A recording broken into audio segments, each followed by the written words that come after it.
Yeah, all right. Excellent. Welcome to the first stream. Let's get to work on stuff. And I'm like wire free. This is fantastic. Yeah. There we go. Don't hurt your back. No, this is not the one that hurt my back. It's this guy that hurts my back. I think I need a big honking screwdriver.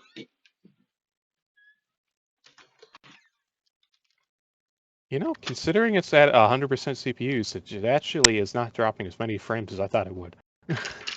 It's dialed itself back a little bit. It's at about 90% CPU now. So, we still got an extra 10%. I don't remember how to get the stats from nerds. All right. Video stats. There it is. So a lot of the Litton is going to be quite low. Oh. So I'll try to aim the camera appropriately. I think the stream... Did we lose the stream? Hold on. Oh, that That's still going on my end. Nope, I'm starting to get F's. That was my end. Why did I lose the stream, though? It doesn't say anything on this side. No, I think it's... Yep, offline. I'm like... Maybe when you moved the camera, it failed to compress. That could be. Yeah, reconnection successful. OBS Studio just lost connection for whatever reason. OBS says it's back. Yep, it's back. We'll see if it loses it again. You gotta refresh. You don't have any kind of a bandwidth meter, do you? Just the Windows Task Manager. His bandwidth estimate is 5,000 kilobits a second at 30 FPS. I was just thinking you might want to make sure that there's nobody else in the house doing anything internet-wise at the same time. The wife is probably watching TV, but the internet's not going to be the issue here. It's going to be purely... I'll post a picture of it here in Friday Night Fun. What is that from? What is that? Looks good here. About that. At 96% CPU, 89% GPU. That's what's hurting us here.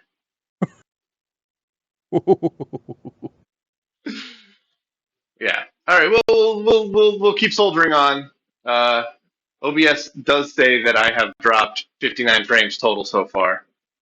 So I don't know. We'll see how it goes. Actually, pretty good. Oh, it hurt there. The more I move on camera, the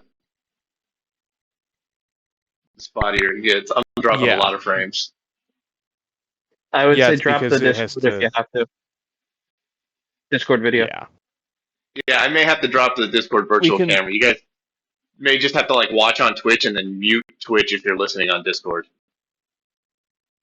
Yeah, I think that's preferable right now until we figure out a better way. We'll do that. We'll stop the virtual camera here. See if that helps it out a bit. That should help. Yeah, it's going to be delayed quite a bit. There is going to be a bit of a delay, a visual delay, but the audio delay should. It's like a significant delay. Well, yes, but that's... Isn't it almost 5 seconds of delay? Yeah, video. Yeah, but mute the stream and just watch it. Yeah, just watch the stream muted and listen on Discord. So then you don't have the audio delay. Just pretend it's a badly translated 80s, a badly dubbed 80s Chinese kung fu movie. Yeah. So if I move around on camera that's a lot of nuts. Seems like I'm dropping way fewer frames. It's that virtual camera to Discord and streaming live to Twitch that it really does not like. It's probably because you have an AMD GPU and it can only use the GPU to encode one stream. Yeah, I need to build a machine that has proper hardware capture cards on it. Because I'm leaning hard on the CPU and the GPU right now. Ooh. That spiked it. I've got an interesting little computer here that's built in a Leon Lee TU100 case. It's about a foot by 8 inches, and it's got a handle on the top of it. I don't know if that would work for something like what you'd want to do. Yeah, yeah. If it's like a desktop thing, I don't know where to put it because the good thing about the laptop is that I fold it up and get it out of the way after every use. Well, this is really portable. It's got a handle on it, and you could use it with a portable monitor or, a keyboard mouse. Of course, you could get a bigger, more modern gaming system laptop. Yeah, well, this was a pretty rough and ready, awesome laptop back in 2018. Technology has moved on quite a bit. Yeah. Not only that, laptops are also biased for thermals, so Yeah. it's going to throttle pretty hard when it gets put your computer back onto performance mode? Changed. Oh yeah, that's right. Did you change the? It's on this one, right? Yeah, it's set the performance. Okay, making sure. We're just stressing the hell out of it is all. Now, when we were looking through things the other day, didn't you have two separate GPUs showing up, a discrete AMD GPU and the APU? I wonder if it'd be possible to split the functions between them. I think I was, which I think is why, because my CPU usage is down to 40% now. So OBS was maxing out the GPU for the stream to Twitch and maxing out the CPU's APU for the live feed to Discord. When you're putting everything to 100% like that, something's going to fall on its face big time. Yeah. And usually that's when it's disconnecting. Yeah. Right now we're sitting at 40% CPU and between 80 and 90% GPU. And so far it looks like Twitch is held in there. It's been happy. Yeah. It's dropped a few frames now and then, but it comes back. Yeah. It wouldn't be a Twitch stream if you weren't dropping frames, right? No, of course. One thing that's incredible is hearing it played back again on Twitch shows me how much, when I think I'm speaking into a void or a pause in the conversation, I'm not. And this isn't even Bluetooth right now. Man, I can never and that's remember just how to get Discord.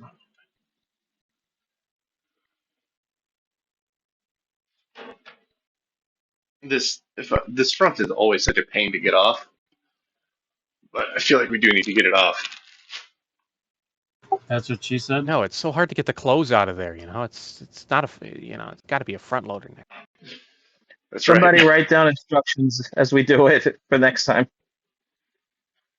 Yeah, I've taken this front off probably 6, 8 times, something like that, and every time it's been violent and not smooth. I don't know what the trick is. I feel like there should be something on the inside, but there isn't.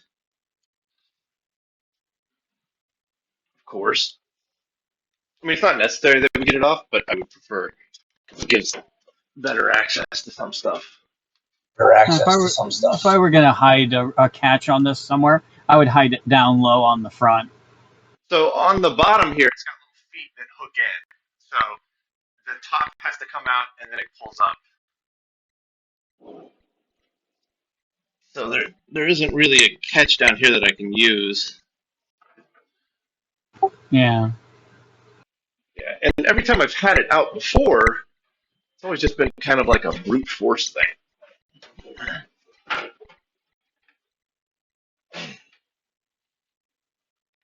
I would argue that low latency mode is kind of important since we're watching the video on Twitch to reply in real time. It cuts down some of the lag between what we see and what everybody else hears.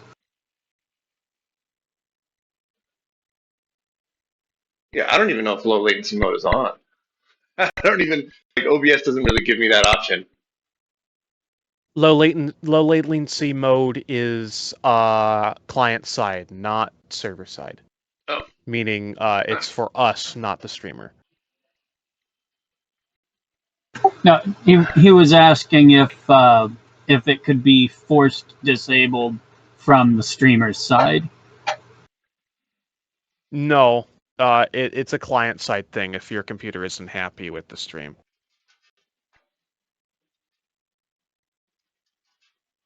Yeah, what I was saying is that I didn't think it would be a good idea to force disable it that way, even if it was an option.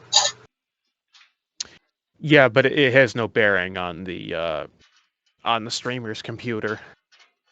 So I don't even think there's an option for that. I don't even know what these things do.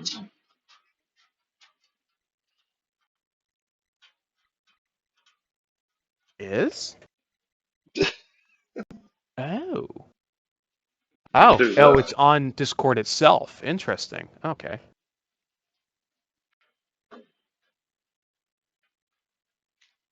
But like I said, it doesn't impact the streamer's computer. It's just on this. Okay, yeah.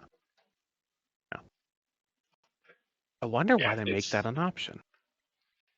That latch right there.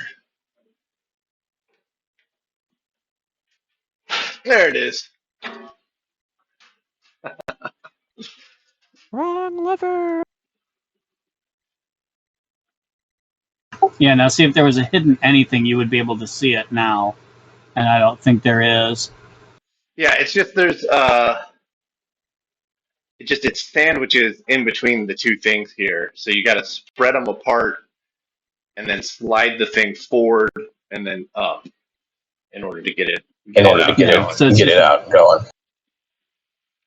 It's just 1960s industrial design being what it is. Yep. All right. Let's rip the power supply out of it again just to get access to stuff a little easier here. Because we took just a very cursory look at the power supply last time. Yeah, didn't we have to disconnect something on the inside before we did that? There was a cable that ran and we jammed and bent something. I don't remember what. Yeah. Yeah, but this back panel comes off separate. And then on the inside here, there is, that's probably going to drop some frames, but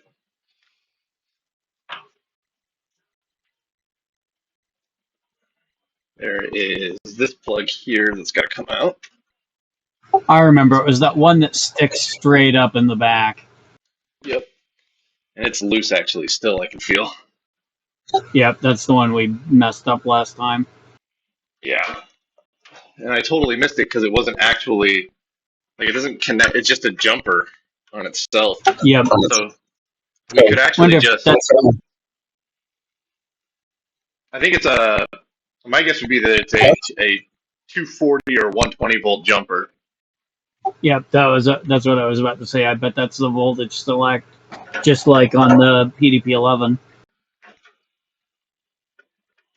Is there documentation on this on BitSavers? Yeah, I posted up a link in Friday Night Fun. I posted a link to the documentation that I have, and then somebody else posted a link to the BitSavers page. There's not much. I mean, it's a pretty undocumented system, like most of the other things in this room. That's what makes it interesting. Yep. Yeah, it sure does, doesn't it? Yeah. All right. What are you fighting me for? Aren't there still some cables on the other side? To your left. Yeah. There's this one, these two right here that go to the card edge. Good call. There's one. But that shouldn't have stopped me. Pulling it. It should just slide out. There's also some to your other left. Is there? Yeah, there was something that went to the hour right. meter that we were Oh, unsure you're with. right. Good catch again. That's right. Yeah, that's the Yeah, that's the one Yeah, that that's went the. yeah the hour meter That is was just The like hour- wired straight into the fan, which I find hilarious. Yeah. Well, I guess that's the cheap, the most likely to fail moving part, because that's the one that didn't cost a fortune. Was there a connector or something on the front? I don't think there was. There's a screw on the I front. I don't see anything up here. We pulled it out last time. It should move this time. I thought there was one screw in the front.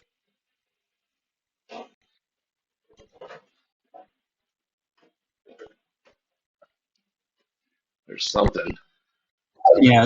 Last time it just Oh. slid right out. No, I got it. There's a locking plate that I forgot about right here. So,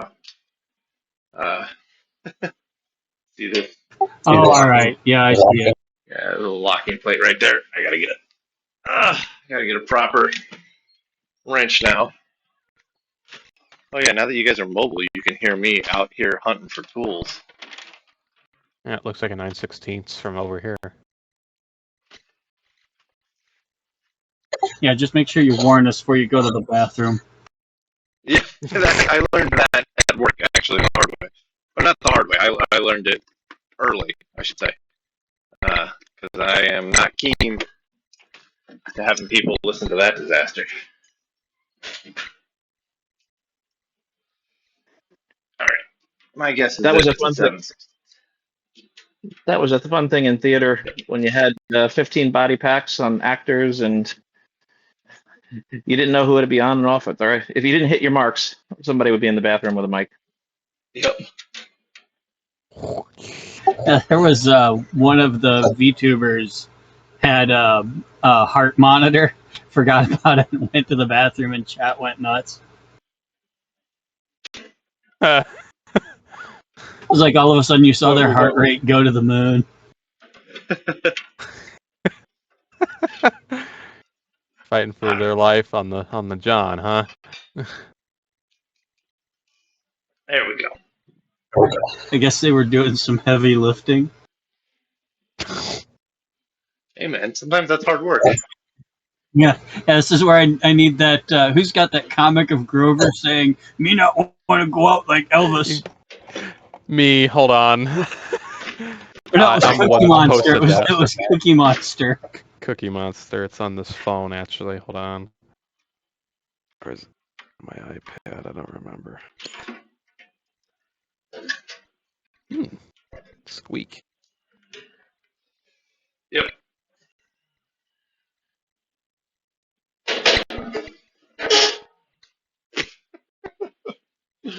Yeah, nice noise.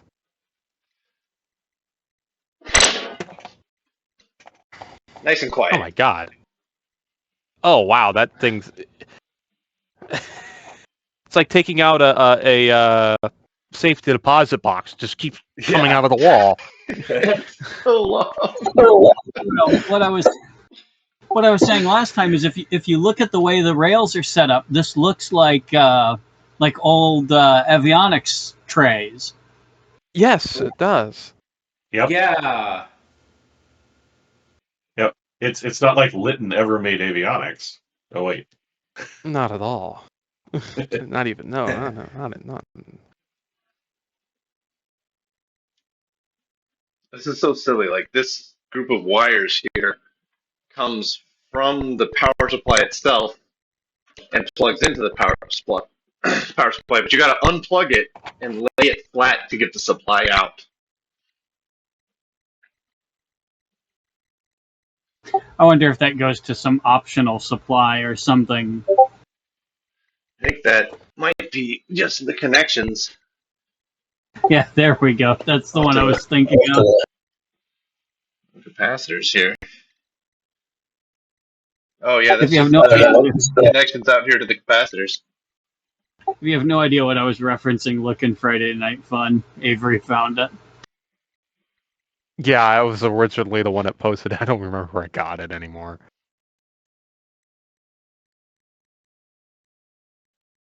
I mean, aside from the dead bugs, it's surprisingly clean in here. It looks really like it came off the factory floor. How many hours does this have again? Not a lot. And I remember last time when we were looking from the other angle, we could clearly see the camera reflected on the inside of the machine. The bottom of that tray is just pristine. Yeah, so it's this got is a really 4,700 hours on it, according to the hour meter on the front. 47. 4,700. 4706. Oh, that's still really Still, low. that's like 600 8-hour days. That's a lot. That's a couple of years. Yeah. There you go. I posted some pictures up. That is shockingly clean. Okay, let's see. Yeah. This is going to get loud because I'm going to vacuum some stuff. So, and I'm afraid of muting myself for the fear that I'll never be able to turn myself back on. If you do it in OBS with the little speaker icon, it will. It's easy to turn back on. All right, we'll give that a shot. All right, I'll mute myself here for a second.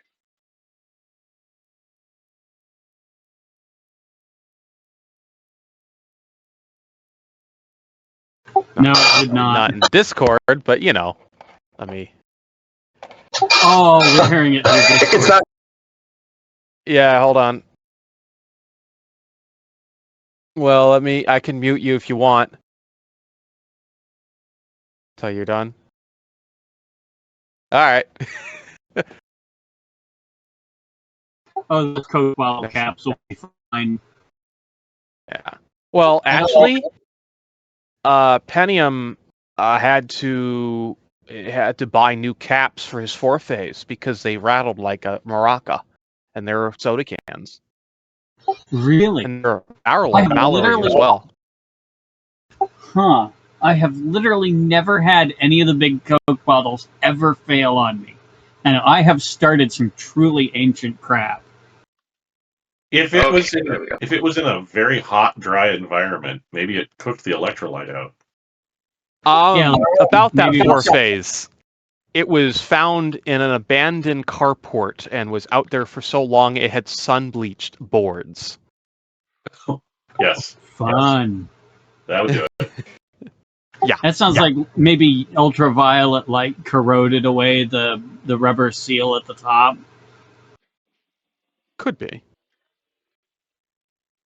'Cause I had a machine that was open to salt sea air for somewhere around 20 years. And all it did was clean some dead insects and other crap out of the power supply. And then I borrowed a Variac, but I set the Variac up wrong. So when I first applied power, it went straight to 120. And the power supply ran fine. Oh God, I thought you were going to say you put 220 into it. Me too. No, what happened was I set the knob to 120 to check that the voltage was accurate because it just had a moving needle meter, not digital. And then when I was done checking, I forgot to set it back to low before I switched the load over. And yeah. All right, you guys are going to go for a bit of a wide shot here because I'm going to film everything that I just did on a separate camera because I meant to do that and just forgot. So I'm going to put that back in, then hook everything up, and then film me taking it back out. Did you unmute yourself in OBS? Yeah, I think so. I don't know if anybody's Let me check. listening on. I don't think anybody's listening. I think everybody that's on Twitch is listening via Discord.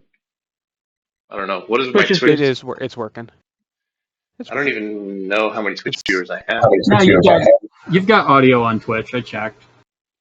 Okay. Does this tell me how many? OBS doesn't tell me how many Twitch viewers I've got going on at the moment, I guess, huh? 28. 28. I show 20.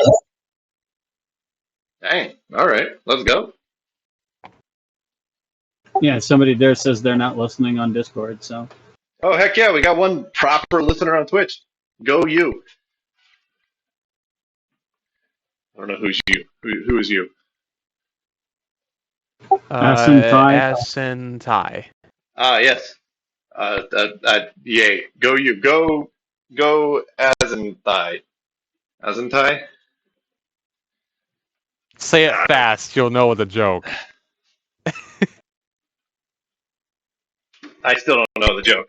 But I'm not very I'm not good going to say it because it'd break your rule. at break the rule. Oh, heck yeah. We got a Beastworm. Not even on the Discord. Well, welcome. I'm glad you're able to join. In a way that isn't exclusive anymore, which was the whole goal. Alright. So the whole hope here is to film a bunch and then we just sit on the individual clips until we have enough Fridays pass by that I've accumulated enough footage to edit into a full video. Here's a question, though. Why Twitch and not YouTube's live stream? Diversity? I didn't particularly want every single thing I do to be tied up into a single corporation. Okay. Yeah, he has squeaks and chirps on only Twitch. It's very weird. It's Yeah, the audio's gone pretty deep. I don't know why I'm getting stuck. Wait, the audio on Twitch has gotten worse? yeah, it goes, occasionally. That's weird. Sounds like some kind of compression artifact. I hear Kitty. Yeah, that's what I was trying for. Oh, come on. Why are you fighting me? Go back together. She wants me to pick her up and put her on the bed. Oh, wait, that was your cat? I thought that was Just use your foot to shove it in. I had to get a little No, aggressive. that was my cat. No, that was my cat. Sorry. When I'm just sorry. automatic response whenever she comes around. If she knows I am broadcasting her audio, she'll be quiet. And so whenever she comes around and starts making noise, I always surreptitiously transmit it so that everybody else can hear her. And then when she figures out what I'm doing, she gets mad at me. But yeah, it's a habit from a long time ago, and I forgot that that's not a thing on this server. Oh, I don't think anybody's going to get angry if they hear a cat meowing. I like hearing it. It's fun. All right. There we go. Oh Now I yeah, can turn it's it just out of context. I don't know about you guys, I but I'm was working just up a saying, sweat. I need to change batteries. it is pretty toasty. We were down into like the low 70s earlier in the week, and now we're back up to 82, 83. It was we nice were earlier this week. well I kind of over liked that. I was 90 working on today. the car. You're also, what, 1,200, 1,500 miles south of me? Yeah. North. Oh. Me. We're hot out here. Well, yeah. I mean, Texas is kind of known for the heat in two ways. Yeah. All right. Barbecue and the weather. Although, What was that old so is joke my about hometown. California is from the root words calorie and fornicate, so it's the land of hot sex. You know what they say about Texas? Steers and retro computers. Yeah, there we go. There you go. Keep it somewhat family friendly going on here. Yeah, I mean, I could always do the SpongeBob. Hey, Pat, what am I? Stupid? No, Texas. I'm sure very I few used to people. have a picture of a pair of flip flops somebody found at a thrift store where they had the Texas state flag on it, but they wrote the word taxes. Ugh. Ugh. That Which doesn't is even funny make because sense. Texas doesn't even have state income or state tax or something. I don't know. Texas, of like all the states that have taxes, Texas is pretty low on that list. And then you have Illinois. Yeah, come on, feel the Illinois. I've never heard that before. I like it. You haven't? Really, that joke is old than crap. I remember that Yeah. joke running around in the 70s. That's It was actually very, the name very of a, I think it was a ska band up by Chicago went by that name. Yeah, I've heard that origin as well. Actually, But Mickey and the joke is older. my wife Mickey and I got to know each other because of a ska band. Oh. Yeah, The Mighty Mighty Bus. And no, I would be impressed if anybody actually knew the band that did it. But we went out to a kind of a welcome party for me right after I got hired at the company, and she worked on the same floor, but she was not in the same department. So, but she got invited, and we all got a little tipsy, but she didn't drink, so she was giving people rides home. So she gave me a ride home, and because I'm like 9,500 feet tall, I sat up front, and she had Tokyo Ska Paradise Orchestra playing on her car stereo, and I was like, "Oh my god, that's Scapata!" And she was like, "Do you know who Scapata is?" And I was like, "Dude, I love Scapata," and that was how we started talking to each other. That's cool. Yep. And then we later went I've and never heard of saw them. them live in Nagoya. So, like, it was cool. It kind of came full circle. We got to see Tokyo Ska Paradise Orchestra live in Nagoya. We also saw Linkin Park before Chester Aw. died. That was kind of a fun experience too. If you're gonna go watch a band play, Japan is the place to do it because the arenas are so small. So they sell out really quickly, but also you're like super close to the stage. And they have all kinds of weird crap too. There is a Japanese bluegrass scene, and it is every bit as weird as it sounds. Well, I always find it interesting that one of the most popular bands ever to cross over to the Japanese market were the Ventures. But I guess it makes sense.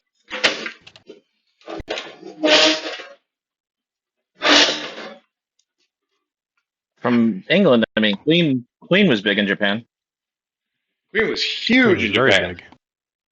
but Queen Like, was huge yeah. like everywhere. Well, my favorite one is the obsession of Japan and the Beatles. Like they are huge. Like flying in the Beatles for very specific recording sessions, and it's crazy.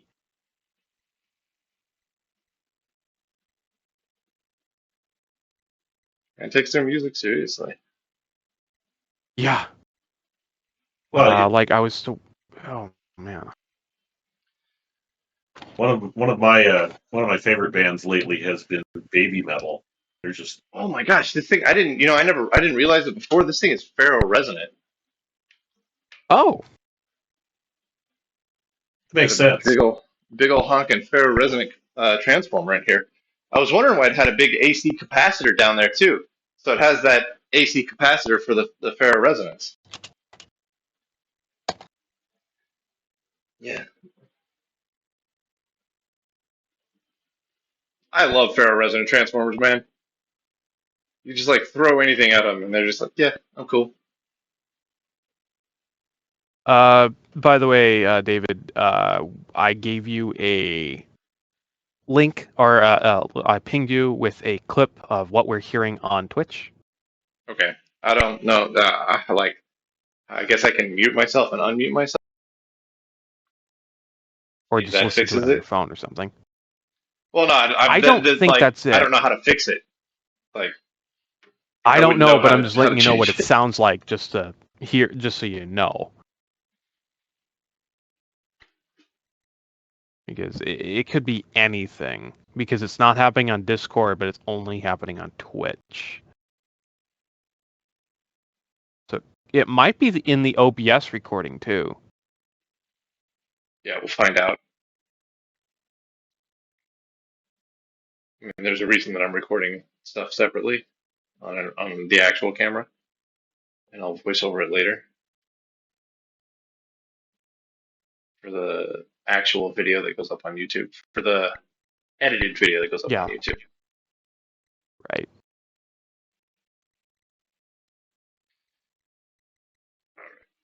Yeah, And that is then- a fair resonant. Got a big old Yeah. gap there. Big old ferroresonant cap,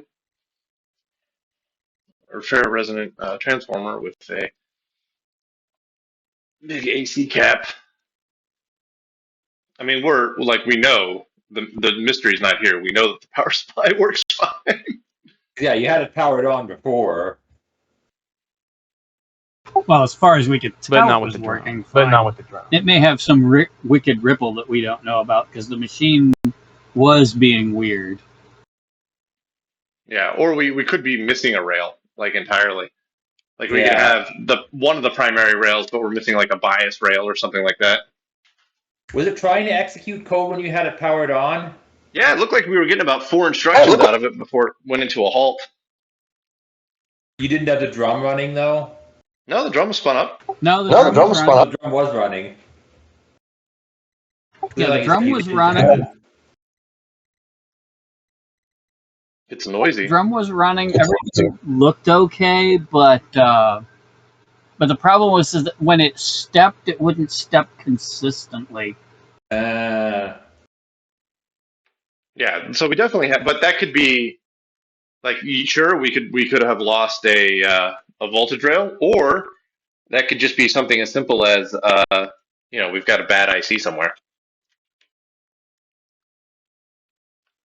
Go ahead and get that cap back of the rubber cap back on top of the AC capacitor. All right. This thing, I think, for the time being, we'll assume is good. And then when we power the machine up, next time we'll find out where we can probe the different power rails, because it looks like you can do it on the front. Yeah, and there was also that whole test panel on the front too. Yeah. All right, I got to get some simple green. I'll be right back. I'll be right back. You guys are coming with me. This program is sponsored by Simple Green. Simple green. You really don't want the complicated green. It just never worked out for anybody. That's right. I want the kitchen gun, thank you. I really want the kitchen gun. Complex green. Yeah. Nobody talks about that anymore. I was just, it's Alternative. the middle of the road green is kind of what I'm looking for. Not the simple, not the complex. Just the average green. I want hunter green, thank you. And then you have the other obvious joke, which is midways green. I don't know. In any case, it's not easy being green. Not easy being green. Would it be a fun joke to tell you that the guy who owns Simple Green is named Febreze? That's funny. Is he really? Sure. Bruce Fabrizio. Oh my Yeah. Close enough. Not actually Pretty for close. breed, but it is pretty close. yeah. Wouldn't have known that. I'll give it to you. Gross. He actually, the guy that started the company is still the owner. It's I guess one of those, they didn't get bought up yet. Good for you. That's why for their him. product is Like still really Arizona good. tea. Here's the hot question: how much do you dilute your Simple Green? None. That's what It you're doing. depends. Depends on if I want to go to the store to buy more or not. If I'm like down to like a quarter bottle and I'm too busy to go to the store and buy another thing of Simple Green, I'll fill it up with water and dilute it. they always say, "Oh, dilute 50%." Like, even in the regular, it's concentrated. I don't think anybody actually does. Oh no, I go all in, man. Now, here's a question. Do you use original, or do you do it like me? I have the lemon one because I don't like the smell of the original. I use the original. I Well, like I the can see it's sassafras. green. I'm asking I've other found people. that the lemon one just doesn't taste as good. Eh, to each their own. That's fabuloso if you want the great taste. Oh God, Fabuloso. I have a lot of memories of that stuff. Less So- filling tastes great. They make a lemon version, and Simple Green has never had a problem with anybody drinking their product. Yet Tide made something that doesn't even have a flavor attributed to it, and people were eating them as a meme. Like I don't understand the internet. Well, the internet, it's a series of tubes. So There we go. It, I've got it, some of it, those machines around here somewhere too. A series of tubes. It's back Is over that in why the I'm corner. good at it? it's no Yeah. less stupid than the cinnamon challenge, where oh people, God, take an entire tablespoon of cinnamon and stuff it in your mouth. Yeah. doesn't go well. No, Yeah, my personal favorite was the people that said, "Well, you've tried the ice bucket challenge. Try the boiling water challenge." And then did it. And then Or a bunch of people in the emergency room. Yeah, the one that really sent a lot of people to the emergency room is the egg crate challenge, where you had to stack a bunch of egg crates and then scale it. I can see That sending sent a people to the lot of emergency people to the room. emergency room. The It PDB 11 collapsed. challenge. What is it? Play stupid games, win No. stupid prizes. Yeah. Yep. FAFO. Yeah. Usually, for some reason, I attributed a tune to that. Play stupid games, win stupid prizes. I have Well, no I can't idea say the where one I that want to. came from. Well, yeah, I have there's no there's idea. there's FAFO, which I'm not going to explain what that means. Uh-huh. Fool around and find out. Yeah, there you Yeah. go. Yes. Thank you for not saying the real version of it. We're making it the PG version, not the. Actually, no. It has to be That's why- the G rated, not PG, because PG will allow us one swear. And then you could say that G-rated is green and get back to that joke. I All think right. What do you say we pull some boards here? I've never actually had any of these boards out.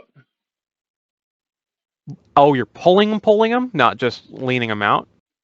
Yeah, because the cables have all delaminated, and so I think we got to figure out a good way to battle the delamination.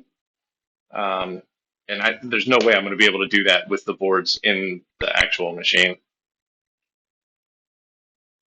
But I've got a Can you get them problem that I have. I only brought out my 50 millimeter lens, which requires me to be on pretty much the opposite side of the room because I don't want to go back inside to get the 18 millimeter lens. Oh, that moved. When you pushed it, it looked like the whole case racked a little bit without the side panels on. Oh, the whole. Like The it's whole, not. Oh yeah, yeah. No, it goes Structural. back and forth. That's not great. Oh, and it pushes on the board cage. Ooh. The That's sides are probably- structural then. There we go. Pretty much just don't That's put probably the why it's cables. Yeah, I can go straight down just fine. I just don't want to go in this direction. I don't want to try and translate it. There we go. There's one. There's two. There's three and Oh, four. right. These use ribbons. Oh, Yeah. no. So the ribbons that connect them all to each other have all started to delaminate. They're still making good connection. They're just delaminating. This board is going to be a right proper pain because all of the pins are the same.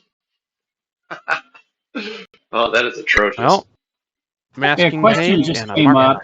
marker. Do you have the built-in mic on the laptop disabled? Oh yeah, good point. Because if you Yeah, I don't, don't know. that would be I don't know how to the. Well, let me see here. I might have been streaming purely off of. Let's try that. How does that sound? Did my sound audio change any at all? Hang on, let me flip it on. It sounds a little different. Oh, hey, much better. Okay, so apparently I was just sending like the worst audio to Twitch ever. Oh yeah, that sounds way better. Excellent. So we've just got atrocious audio for the first 40 minutes of the stream. Perfect. That's It wasn't why- bad at first.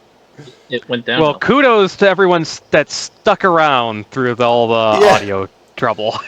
Yeah, Yeah, well, credit- it's episode 1. We knew this was going to happen on episode 1. I took a Yeah, quick credit- listen to it, and honestly, it credit doesn't to- sound that bad. Yeah, credit to Beastworm for pointing that out.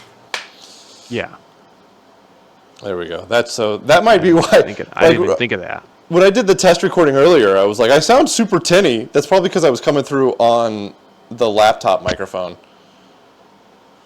Yeah.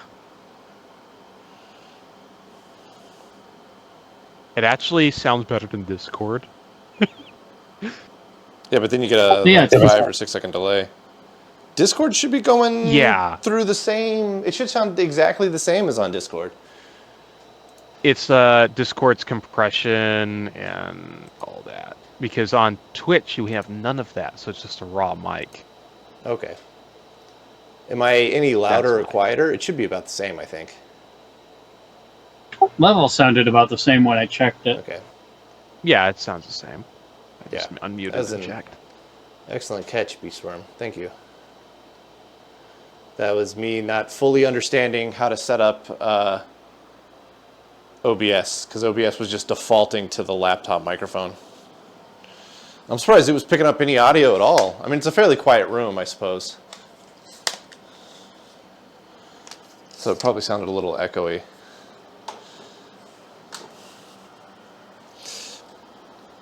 All right, so let me get a shot Yeah, of this. to paraphrase the popular military saying, "Embrace the scuff." Yeah.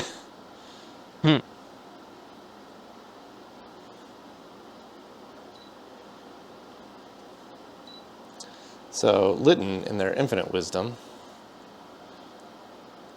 just made like pin headers with wires plugged in for all the drum wires. Probably so you could hook a test lead onto them without having to disconnect it.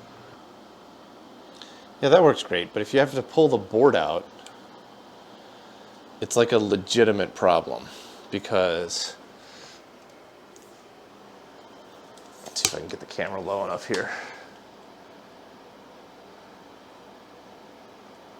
Ooh, there we go. All right, so you guys should be able to see that now.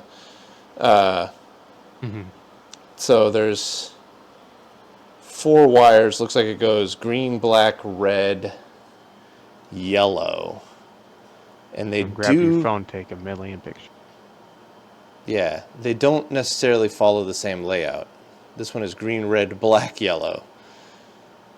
This one is green, black, red, yellow. So that's really super duper annoying. And it continues on over here and all through there. I bet all those are your preamps. Yeah, yeah. These because these all go straight to the drum. Every one of these wires does. So if I want to get this board out, I have to either leave it all connected to the drum and just kind of let the board float in this area, which I might do, or I have to unplug each and every one of these, document exactly how it's plugged in, and then when we put it back together, make sure we get it exactly the same. And it's not just along here. There are more plugs all along here and back here, which is going to be presumably read and write amplifiers. What's the connection look like on the drum side? Exactly the same. Okay, so it's not detachable as a unit. No. Yeah. No. Because it goes from this board here over to all the heads that are on the opposite side of the drum. Yeah, I see. Okay, that sucks. Yeah. All right, well, let's start with let's just go ahead and push this one back in and forget about it for the time being. They probably had to do that because of how weak the signals they're working with is. Any connection is, or any connector is going to have insertion loss, so they're going to want to minimize them. Especially edge connectors that are just using, just physical pressure to close. Yeah, I don't know if these connectors have like a cam lock that squeezes them onto the board, or if it is like literally just a pressure thing.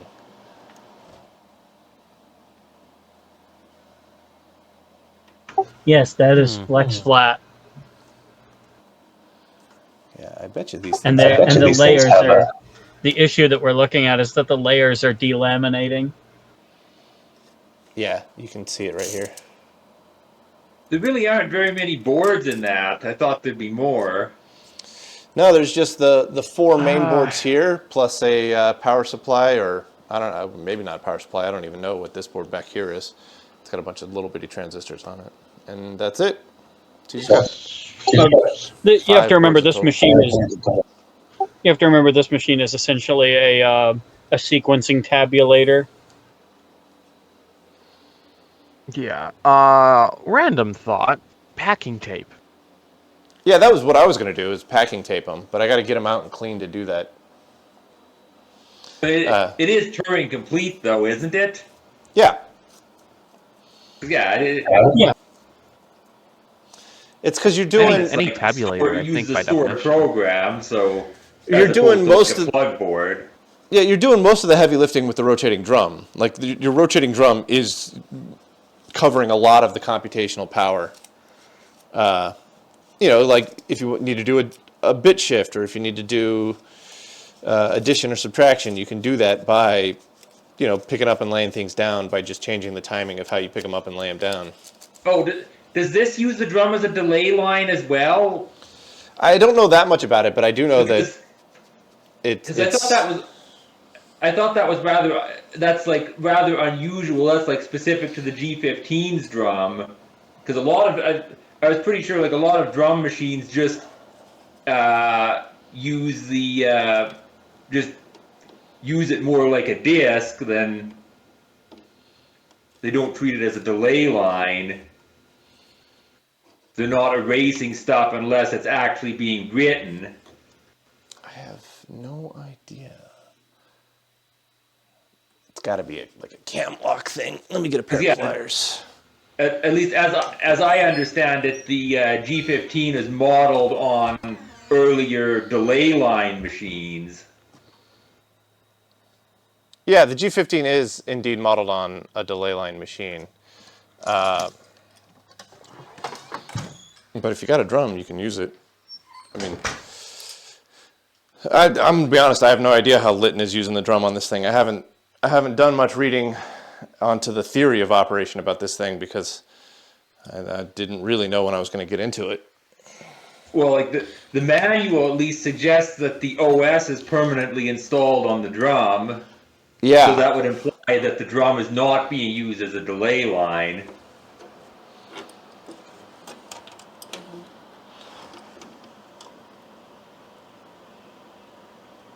Well, I'm going to be honest, guys. I don't actually know how to get the cards out of here. They feel like mighty, mighty stuck. I mean, does the manual say anything about it? Does anybody have the manual open? I don't want to pull too hard and potentially rip the contacts off of the flex cables here. And interestingly, these ones here are not delaminating. But they're delaminating on the other side. Let me pull them up 1 minute. Savers. Just ran to the kitchen to get a drink.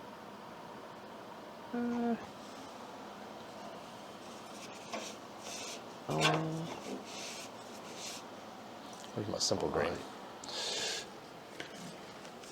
Litton, this is called a what? Litton, I think this is particularly a 1601, I want to say. Well, I don't have. I don't think so. The only two documents that are like really pertinent to this machine are the ones that I posted up at the really early on when in Friday Night Fun. Does anyone have that pinned? You gotta scroll up for a bit. Hold on. From Sagi has. Oh, thank you, Roy. Oh, there we go. Yeah, I got no idea how to get these cards out of here. TBC. Let's see here. I mean, I could very carefully packing tape it with the cards installed, which I suppose would be a moderately safe way to do this. I could pull the... Here we go. But that's good for these like shorty ones here, but I got some really long ones that spear off into the back there that are going to be really hard to do that with. Okay, disassembly 5. Okay, flexible connectors in lock 5.4. You can get Kapton tape in really wide widths for 3D printers. That's what we need. Yeah, that would work on those. Is that actually Kapton on there? It looks kind of like it. It might be. I mean, packing tape would probably work just as fine. I mean, if it's a flex circuit and it's amber colored, then it's probably polyimide or Kapton. Yeah. Or it's yellowed plastic. Probably not yellow plastic in this case. You're just trying to stabilize those cables? They're plenty stable and they transmit fine, but some of this stuff is delaminated on some of them. Like, oh, that one just came completely off. Ooh. Yeah. So now it's like the connectors are exposed, maybe? I don't really know what the construction of it is. Okay. How are they terminated?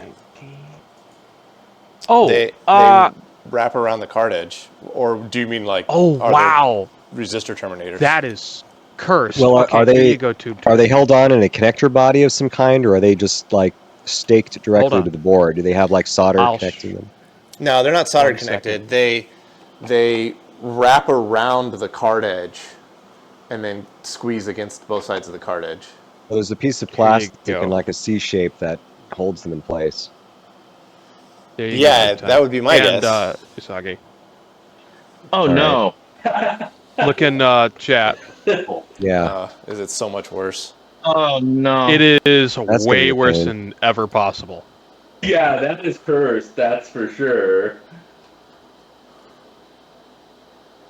Well, I mean, if the pitch is standard, you might be able to replace it with some off-the-shelf ones if these start to degrade. But that's a definite challenge for sure. Yeah, that's exactly what I was seeing. The lock pin is the locking bar is what was confusing me. I guess that's got to rotate. But yeah, no. See how the flex cables go into a neoprene liner and have a spring steel. Yep. Yeah, that's exactly what I'm seeing on the machine. So that's not surprising to me, but that's why I'm like, I don't know what to do here. So I might leave the boards in place and just packing tape over the ones that are exposed. You know, the neoprene thing might be an issue because it might not be pressing hard enough anymore. Yeah. No, they're making contact. Things were running at least. Like, so the question now becomes like, how hardcore do we go on this, right?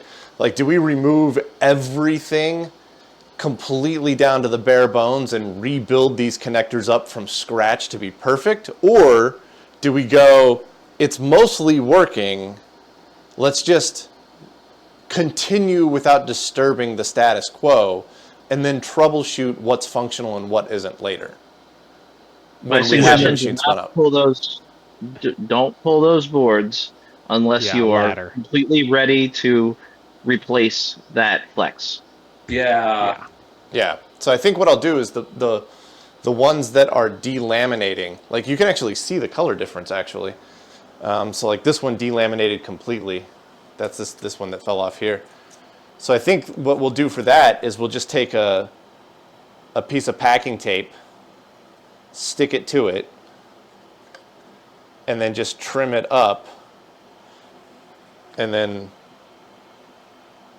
send it, right? Is there any way you can check continuity Yeah, I could check to see- continuity. to see if it's actually giving you good contact, or if you're going to have to rebuild it? Yeah, I could do that right now. The only advantage,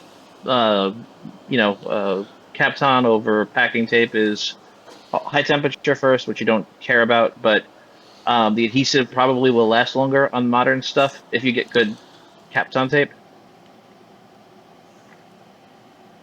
Packing tape will dry out. I've used it structurally before.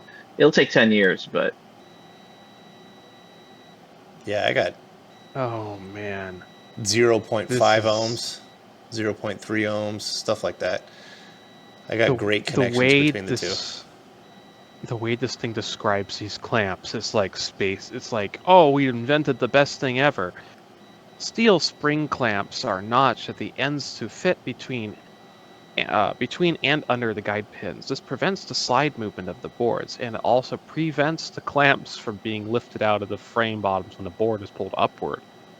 The neoprene liner within the clamp prevents slippage of the conductors. It's like, oh my god. I'm having flashbacks to a piece of avionics I worked on off the Hornet that used a very similar system, and it sucked. Oh. So like I have The ends. like perfect connect. Like it's very well connected, even on the one that has That's fully good. fully delaminated. Well, that's good. I just thought it was safe. It was a good idea to do a sanity check. Oh yeah, absolutely. Oh, Nuku. Roy makes a good point. Litton may have had the patent to do that. Yeah. Yeah, I'm sure they patented it. it's a differentiator. Aye. Oh, we better check our drum belt tension because it can only have 3/8 max deflection. You know. I don't even know how to get to the drum belt. It's like a freaking car. It's probably a V belt. It may actually not matter, but you probably the vertical orientation is where we're worried about the connectivity. But at this point, those things may be just frozen altogether. Yeah, my thinking is that they've probably corroded into each other, and they'll never not make connection unless we remove it. Right. So unless you have to mess with the board, because it's all, am I right in thinking it's all one piece of tape through the backplane? Some are, some aren't. So this tape here goes off to a different board than this one, but this one is a single piece that goes to all the boards. Like it's pretty complex. That's why I'm leaning towards the ones that are delaminating, which is Just most put some of them. tape on it. Yeah, I'm just gonna packing tape it. I got some packing tape in the garage. Hey. I can do that right now. Good news. The drum motor is permanently lubricated, so therefore it does not need periodic inspection or maintenance. Something in there needs lubrication because that drum sounds real squeaky loud when it fires up. The whole design here, even for service, it's just like, I'm just expecting somebody to trip over it if you think about it in a busy room. Yeah. there isn't a... It doesn't tell you to oil anything, but it does tell you how to take it out pretty... It's easy-ish. You have to take that board that has all the wires that go to the head amplifiers off. Yeah, we'll burn that bridge when we get to it. Uh-huh. What the manual tells you to do is not always the only way to do it. In this case, it kind of is, because there's... Oh, wait, never mind. Am I reading this wrong? Yes, I'm reading this wrong. You have to take the tray out, and then there's screws on the bottom. I was reading it wrong. Okay. I need scissors. I would slice that down to the same width. Oh, I am. I'm going to slice it down after I stick it, though.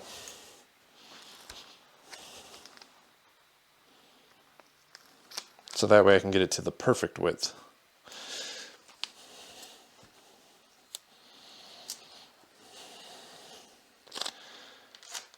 And my fingerprints are going to be forever immortalized in this thing. Wait, what? Conductors are assembled into the spring steel clamp of the lower frame, then cemented in place on the outside. Replacement of a conductor therefore requires hold-down strips of double-faced tape. Yeah, so they're stuck on double-sided tape on the outer edge here. Oh my god. Yeah, no, this thing is like atrocious. Jank. It's pretty bad. Oh. And they were proud of it, so they put it in the manual.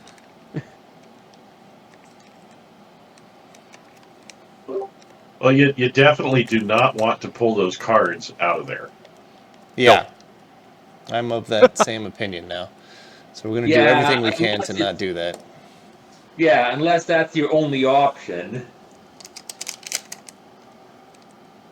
Unless you know for sure that one of those is damaged, then yeah, just leave it alone. But the thing is like, because of the way that they cantilever, you can actually desolder components with the board in place. I actually prefer having them on pivots like that. Like Z turned me on to Panavices, and if you get the board add-on, which just holds the board like a board holder, I just flip it back and forth while I'm working.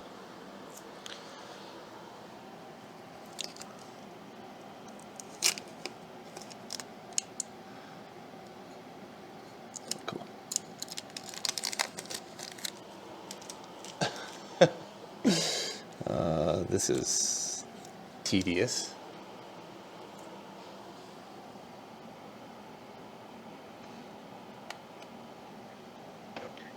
I threw up a picture. I'm reminded of a model airplane I had that was styrofoam called the Zaggy. The skin of it was made of styrofoam, and the skin was packing tape. There were packing tape companies wondering why they were selling so many rolls of strange colors. But it was structural. That was like a stressed skin design, essentially, that kept the thing together. It's like if you look at a real airplane, like it's not much more than packing tape on a real deal airplane, you know? Yeah, when I made one of my first models, it was like tissue paper that you would brush with dope to make it shrink and fit the structure. Oh god, the Delos, Japanese tissue and dope stuff. I worked on a number of airplanes when I was a teenager that had fabric control surfaces. Yep. Mm-hmm. That's still somewhat common on light aircraft. Yeah, and they use a lot of carbon fiber now to replace and repair that. And even, there's things like the carbon cub that are even, coated in it. Pretty cool. I don't know why, Adam, but when you said this, the colored packing tape, that you just made me flash back to when I was a really young kid. For one of the Halloweens, we had this red cling cellophane for the kitchen. What we did is we put it on our yard lights to make them all red. I don't know why it Oh, reminded me of that, but And you can still buy silk and dope and all that stuff at hobby shops. oh my God, Bob! Why didn't I think of that? It is like the HP 41. The pack connectors are exactly the same. I have mine right here. Yeah. Hold on, let me take a picture. I have a 41CX half nut in front of me.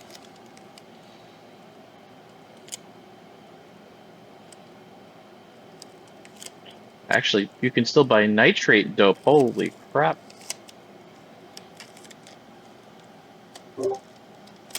Now, let's coat something in something that's only mildly explosive.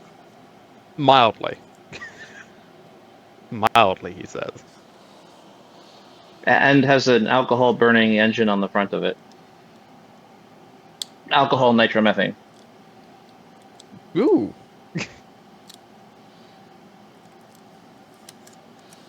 All right, Right. well, that's 2 covered.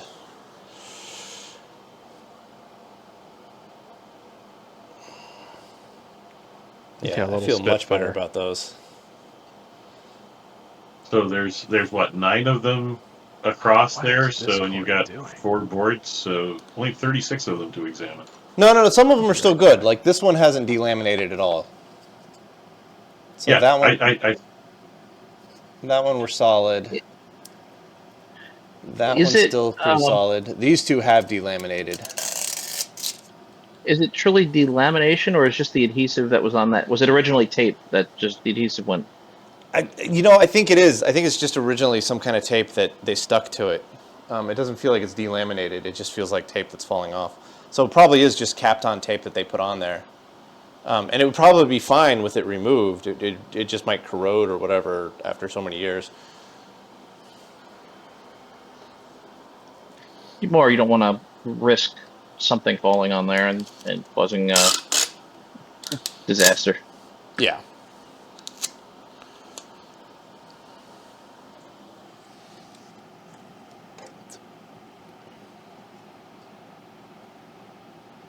Sorry, I was distracted.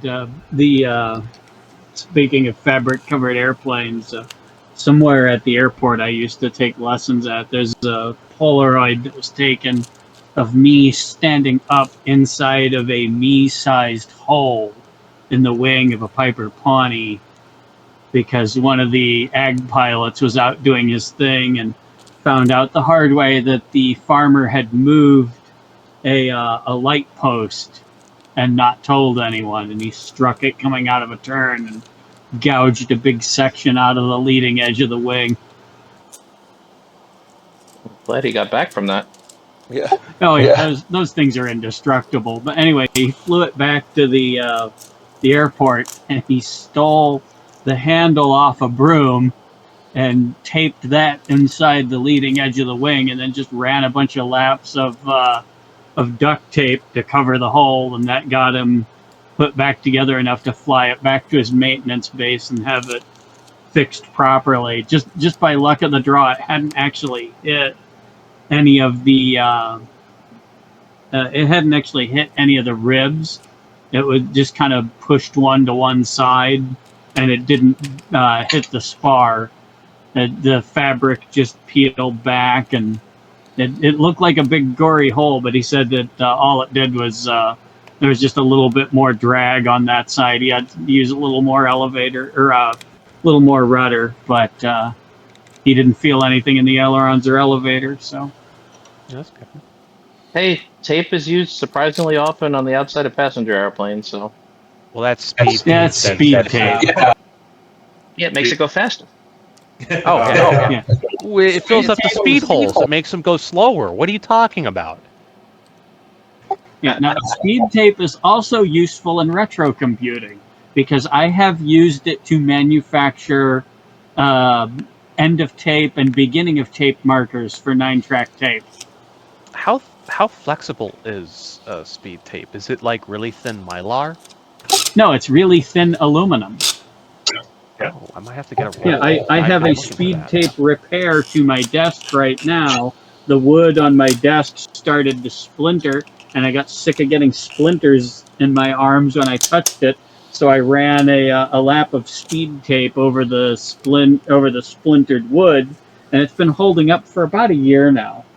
We also have a Now, speed tape repair to the kitchen sink. My mom dropped something and punched a hole about the size of a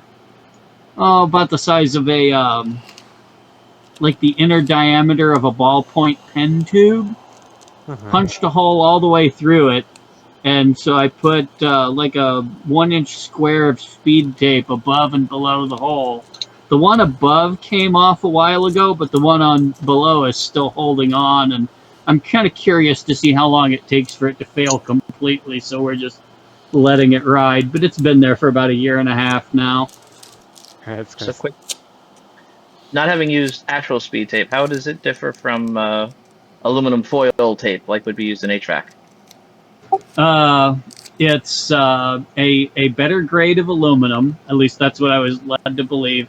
But also the adhesive is has a much wider temperature range, at least toward the low end. It's good to well below freezing, and it's good up to I don't even know what the upper temperature bound is, but it's enough that it doesn't come off in. It's enough that it doesn't come off if you have it outdoors in the hot sun.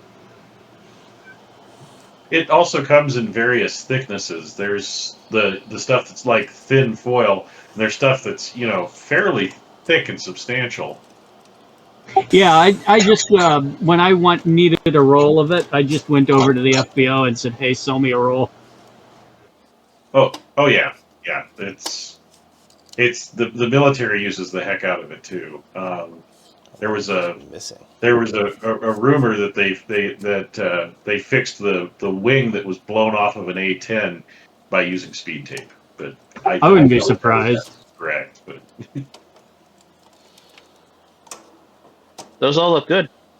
No, well, I think this one is just missing altogether, as is this one. As in it delaminated or the tape fell off completely. I've got quite a few From dead here, ones. it looks like it's okay.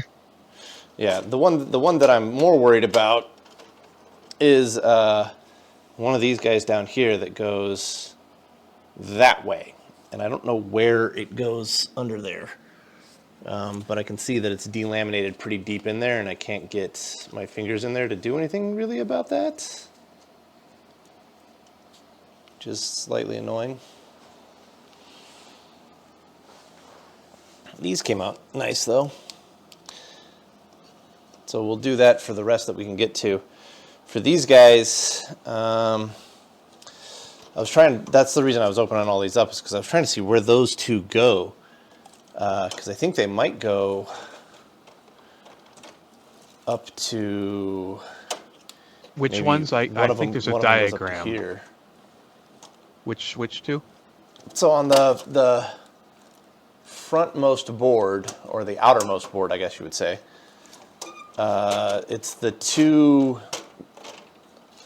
on these two right here. I don't know how you would number I'm waiting those. for the stream to catch up. Hold on. Okay, so the two front. Okay, yeah. Hold on. Let me check. I have. If you can get to them on the bottom, you just can't get your finger through. You might be able to push like a Q-tip or something underneath of it and use the bulb of the Q-tip to lift it up. Yeah, that's a good idea. If I can get the tape in there without the tape sticking to everything in the process. Yeah, but these all turned out all right. I kind of overlapped the tape a little bit here. I meant just to lift it up where you could look and see where it's going. Well, I'm even. Oh, good Lord! All right, I'm like dropping earbuds over here.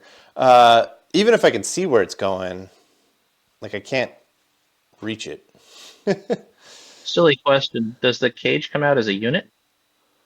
So that's 3 and 4. The cage here, it's all one piece all the way through. What board is the frontmost board? It has apparently there's A. B, C, and D. Board A. Okay, it says A. Yeah, A, B, Position C, and then 2, D presumably is that one. This guy, I'm imagining, doesn't even have a number. I don't know. Okay, so that was power. Okay, so that's 2 and 3. Yep. Hold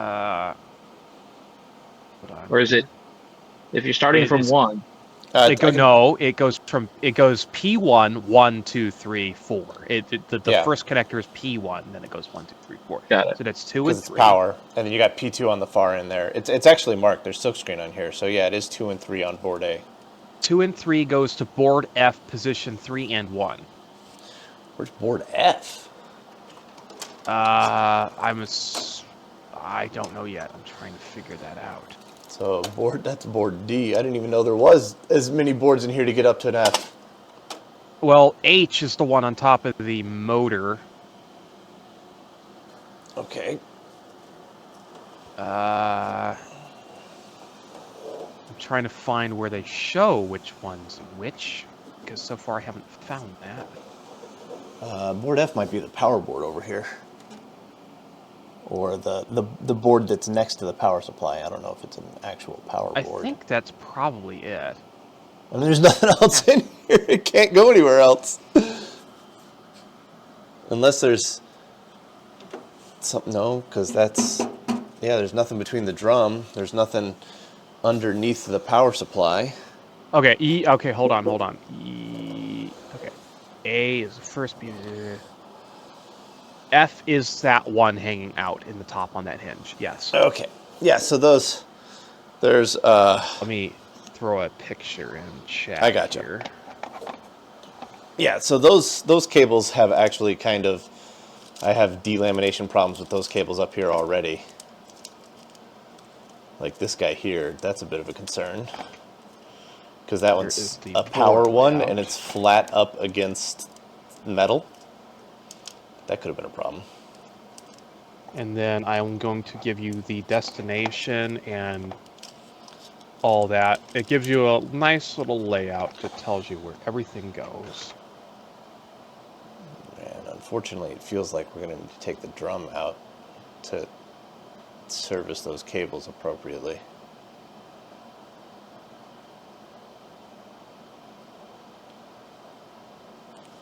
It might be something that we can do. The drum's easy. Let me give you a picture of that too. Well, it's not easy. I'll see you, Bob. Good night. But I can get it out. There is the exploded view of the drum. There's just 4 screws on the bottom. Yeah, no, I got that. That's the easy part. It's what do I do with the drum after that, because it's still plugged into a board over here. It says to unplug it, but, you know. Yeah. Well, all right. I guess we'll do that. I am going to take the hour meter out because it's hold kind on. of in the way. Remove drum assembly from the main chassis as outlined in steps 2, 3 of 531. Remove the board mounting screws from rubber stand-offs. Do not remove jumpers from this board. If the board cannot be moved sideways to clear the dampening plate without removing the jumpers from any of the other headboards, mark the position and color coding of the jumpers on these boards. So apparently you can move it out of the way. Yeah, that's what I'm going to try and do. But I'm going to get the hour meter out of the way first. Which is smaller than 3/8 apparently. You should submit this to iFixit when you're... Is it a What was 5/16 bolt? Submit this to what? I fix it? Yes. Yeah. I should do that with several of my one-off machines. That'd be pretty funny. I had a knife. Is AJ in here right now? I don't believe so. Let me check the audience. No. Oh, I had an iFixit kit, but It accidentally got packed into AJ's stuff when AJ left. Oh. So I can tell AJ at Midwest. AJ has my. Nuts. I don't need it. Well, they have a whole kind of crowdsourced repair guide section of their website. I don't know what the if there's an approval thing or anything, but it would be funny to put some real ancient stuff in there. Oh, there is some ancient stuff. I have computers that are really funny. I looked up one of my laptops that is like kind of obscure because it's just something people threw out. It's on there and it has just simply instructions that someone made. It's just like, okay, cool. It would be interesting to do one on the G15, or and then try to determine what is the repairability index. Yeah. One. Least. Are iFixit tools rated to 260 volts? No. I know at least my LTT one's just fully metal. I'll get shocked. Yeah. That always cracks me up. It's like, these are the perfect tools for fixing your computer. And I'm like, that's all metal. That's the perfect tool to get a real the computer, rude awakening. Your highest voltage is 12 volt. So yeah. All right. So I guess we're pulling the drum and your out. lowest voltage is negative 12.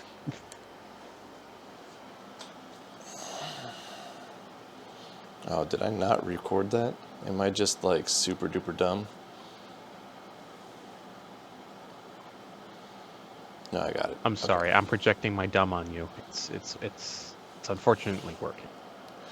I can't tell you how many times that like I'll hit the record button, but my thumb will like do a double tap, and you just like don't get your footage. That's why I do what's apparently called the millennial pause, which is when you press a button to record and you wait you wait like a second and a half to see if it's actually recording. Which is something that they make fun of us for, I guess.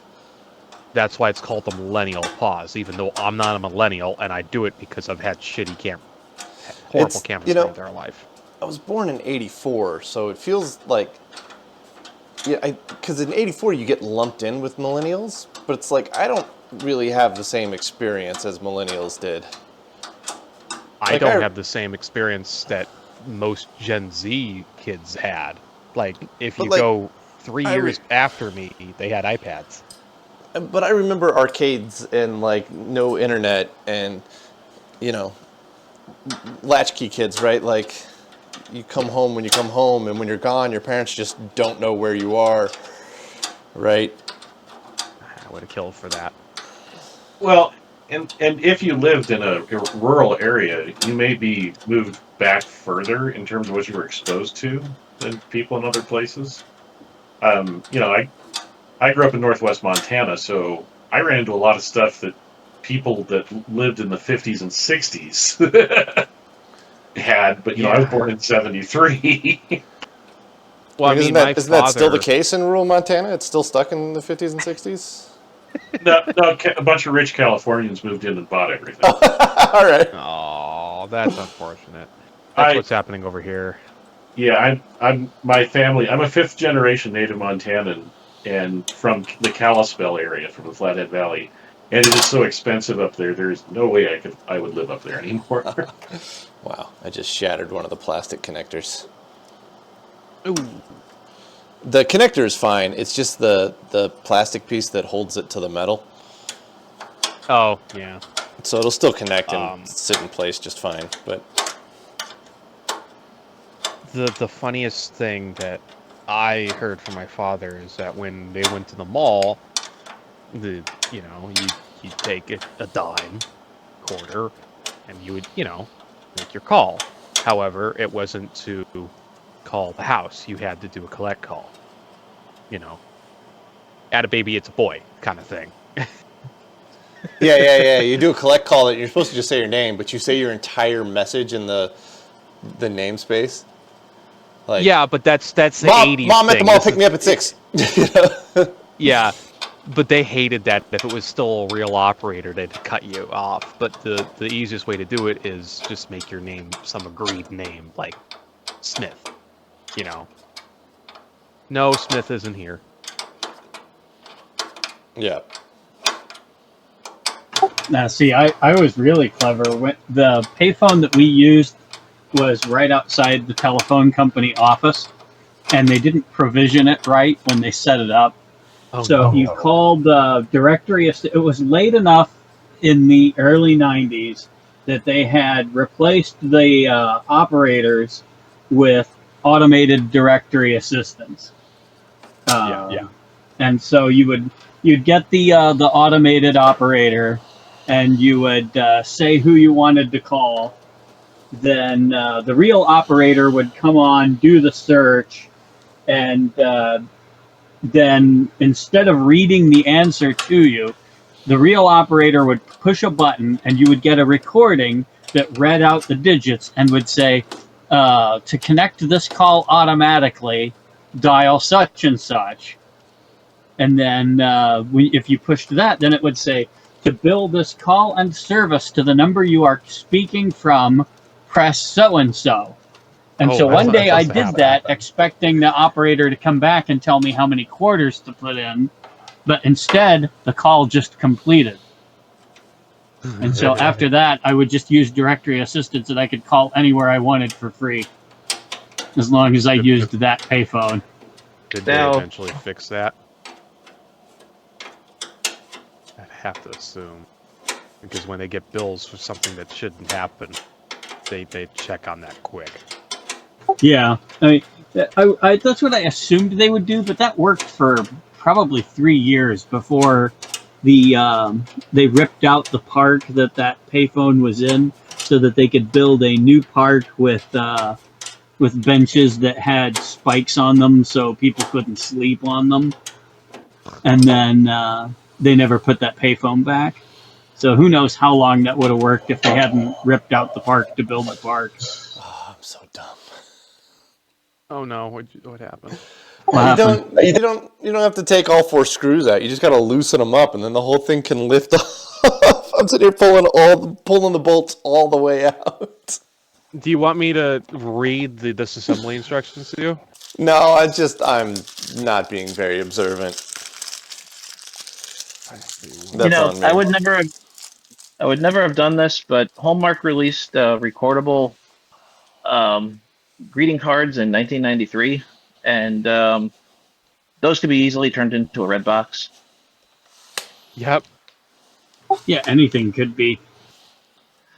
Right, and so all you did was record the quarter tone on it, and I think you had to dial 10288, and that was it. But I would never have tried that myself.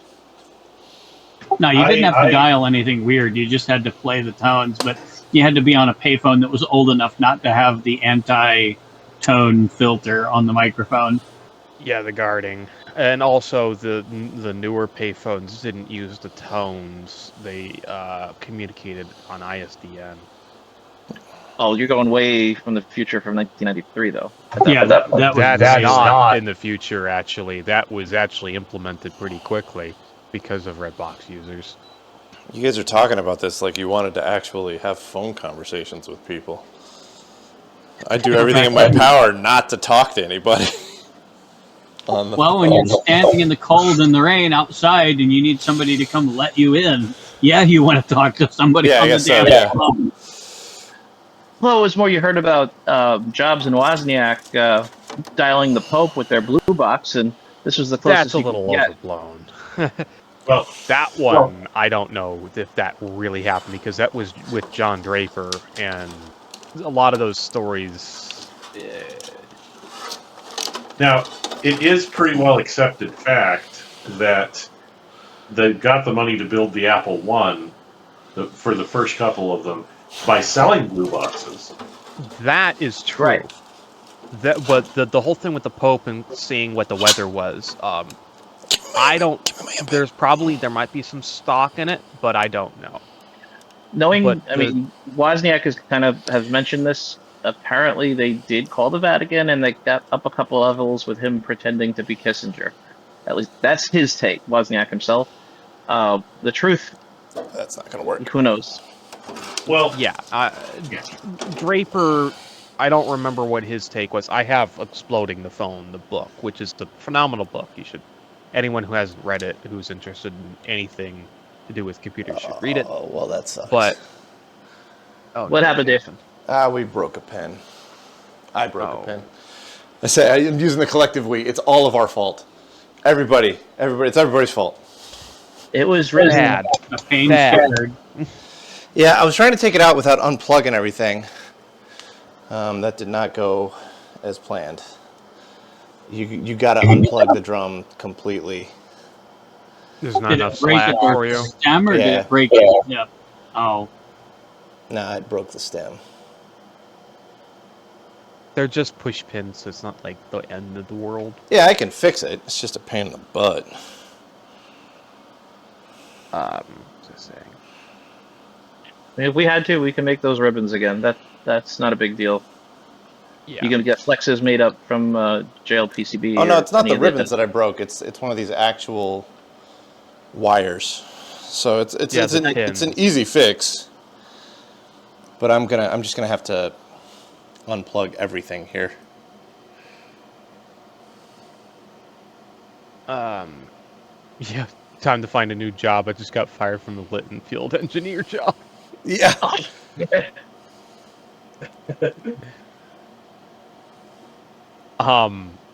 The whole thing with the Apple One and the blue boxes is very interesting. The only reason they made a blue box design is because the go-to design originally were 555 timers too, and they would go out of adjustment constantly, so they wouldn't work. So Woz wanted a crystal oscillator time CMOS device, and or 74 series logic or whatever he used, I don't remember.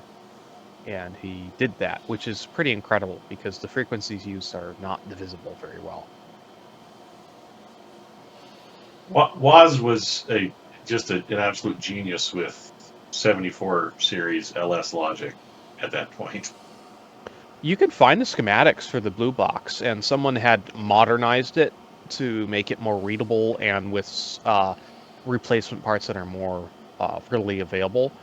And it's clever. It's only, I want to say 7 chips, which is like really low for what he needed to do. There was a post about a decade ago on Woz's website on woz.org that he'd had a dream about the schematic for the Apple II, and when he woke up, he realized he dreamed a method to use the second black color in high-resolution graphics as gray.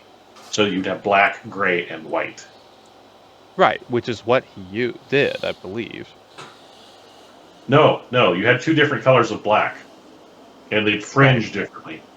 And he figured out that he could have, by just changing the schematic a little bit, got gray out of that second black instead of... Oh, that's what you mean. Yeah. Yeah. Yeah, it was like, and this is, what, 30 years? 35 years? After he designed it. Yeah. I mean, what do engineers dream about? Not electric sheep, not at all. Dream about engineering more stuff. Well, So were they at least kind enough to label those cables for you? Yeah, 1, 2, 3, 4, 5, 6, but they don't label which one, where the green goes, where the black goes, where the red goes, where the white goes. Yeah, it actually specifically calls out in the manual to do that, to label it, because it says like, hey, if you actually have to move it, yeah.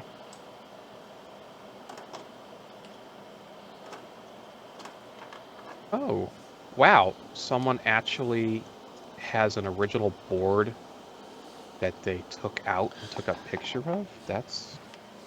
Oh, they are maybe labeled? There you Some go. are. Oh, the blue box. Yeah, I forgot it was a printed board, to be very honest. But it's, like I said, it's not that many chips. I like the stacked ICs there. Yeah, let me try to find the actual schematic here. And the use of that crummy 70s speaker wire. That's just good. Jeez. Okay, I'm gonna It's on relabel these because I've Hackaday got 1, 2, 3, from 4, 5, 6 over Kaprasu. here. Thank you, Kaprasu. You're easy to understand, but these 3 are labeled 1, 2, and 3 again. Because that's smart.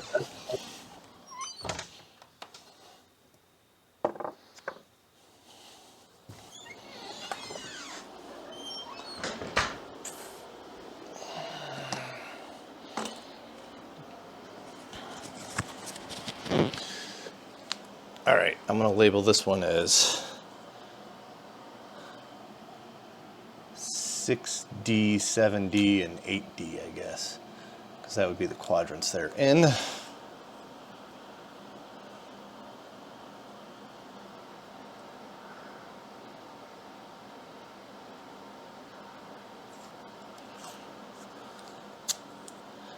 If you look really closely on the solders on that board, you can see Wozniak's teeth marks.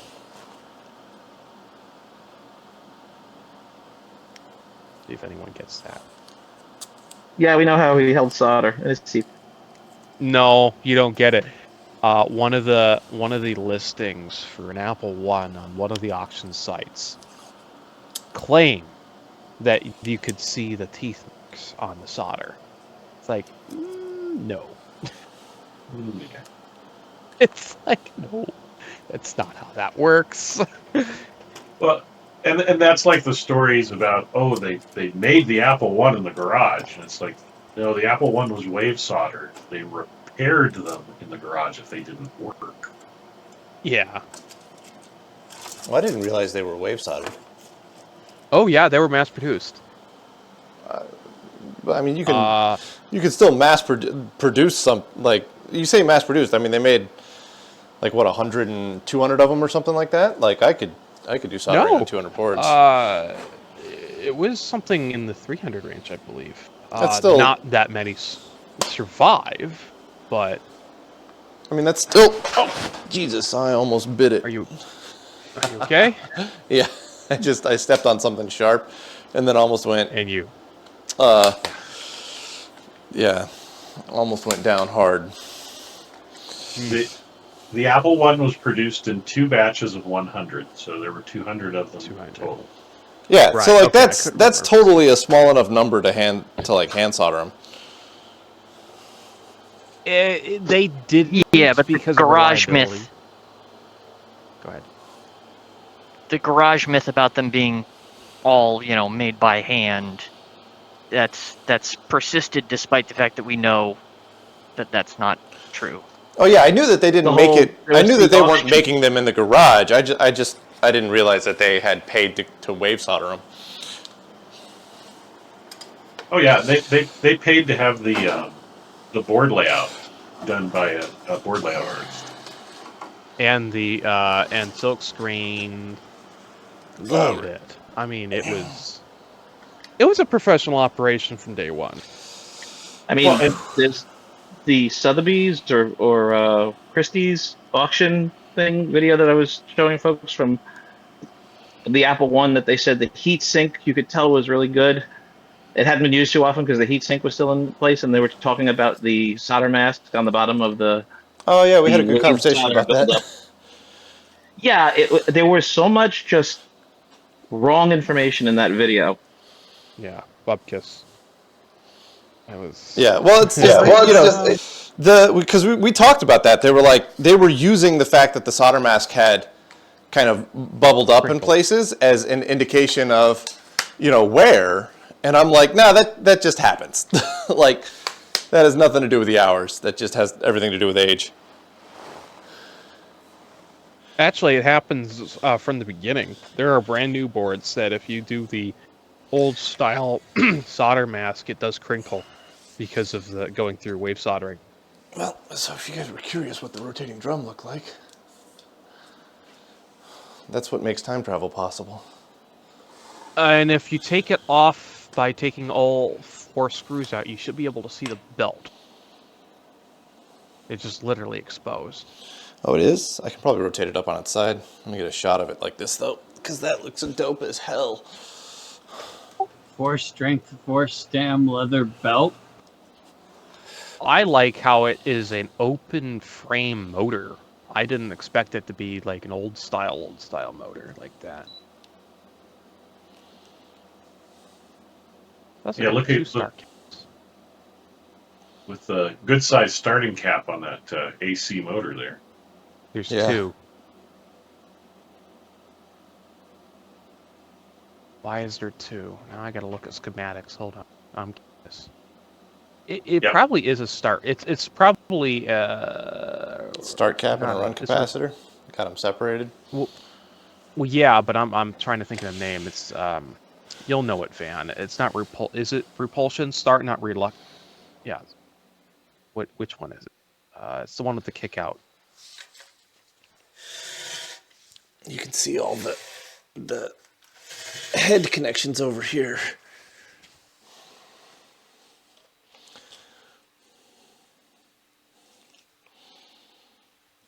It's just Oh, a PSC. Nice. I didn't think it would be a PSC. It has to be. Oh, it's synchronous. Is it? I gotta read. No, I know. Give me a minute. I gotta read.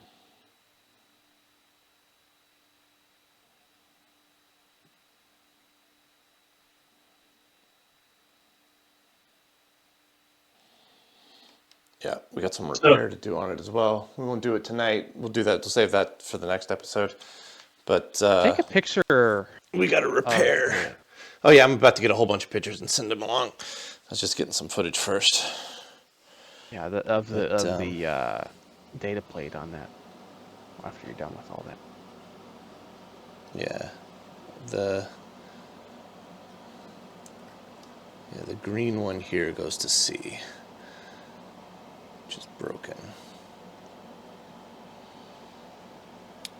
So it's a simple enough fix. It's just kind of a pain in the butt. We just got to unscrew that to get to it.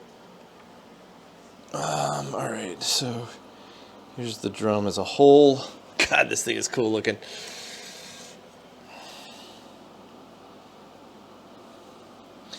And then you were curious about the nameplate on this thing. It's going to be upside down, so, you know. That's fine. I don't care. All right. Incoming to Friday Night Fun. To a Friday night near you. Bam, bam. Get some photos of the overall drum, just so we can Photoshop those into arc reactors and such. Yeah, just posted. I posted 2 of them, so. Yeah, oh, shoot, crazy. It's a Bodine. Those are great motors. Okay. You can see, in that last picture I posted, you can see that the green wire is supposed to go to C and it's broken, and then A and B look like they're about to break. So we've got some repair work to do on those wires. Everything else looks okay, though. And that's on me. Ratings. I should have unplugged those. All right, let's go up onto your side. Get a look at the bottom here. There's your belt. Oh yes. Van, notice the secondary plate there with that very specific value, 8.6. What was it? 6.8. Look at that ratio, man. 5, I think, microfarad.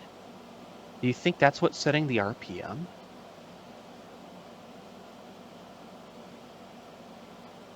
It can't be, because that would be the squirrel, the angle. No. Look at that. Look at the gear ratio that's going on. The pulley ratio, I guess, that's going on there. So the synchronous motor is the big wheel, and the drum is the small wheel. Oh, damn. I thought it would be reversed. Yeah, that's what I assumed too. Yeah, no, the drum is the small one. So they're cranking that thing up, I think, I want to say, it's written in the manual, but I want to say it's like 24,000 RPM or something like that. God, that's scary. Yeah, no, it moves. And I don't see how you would ever grease or oil anything in this. It says not to. They're sealed. Yeah, everything's sealed. Atmosphere, helium, or something like that. It's all just completely sealed. Everything is sealed up. I think it is like that, Van. I think it is. So, David, if you look on that motor, there's 2 data plates. One of them's the main one, and the other one is a tiny little one that says very specific capacitance. I'm talking with Van, and we're pretty sure that specific capacitance sets the speed. Okay. So, in theory, with age, the capacitance goes down, the computer gets slower. All right. I can see that.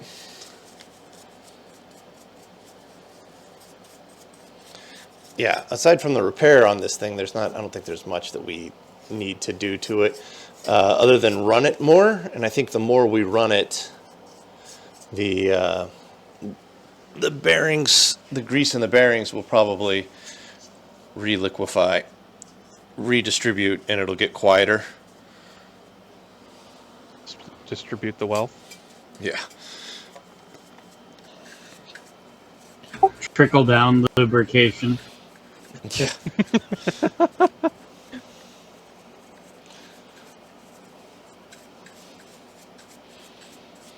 I'm assuming that the Twitch streams have been doing all right since you guys haven't said that we've lost video or anything. It's been rock solid. Excellent. So it's just the virtual camera to Discord and the stream at the same time that this machine has a rough go of. Yeah.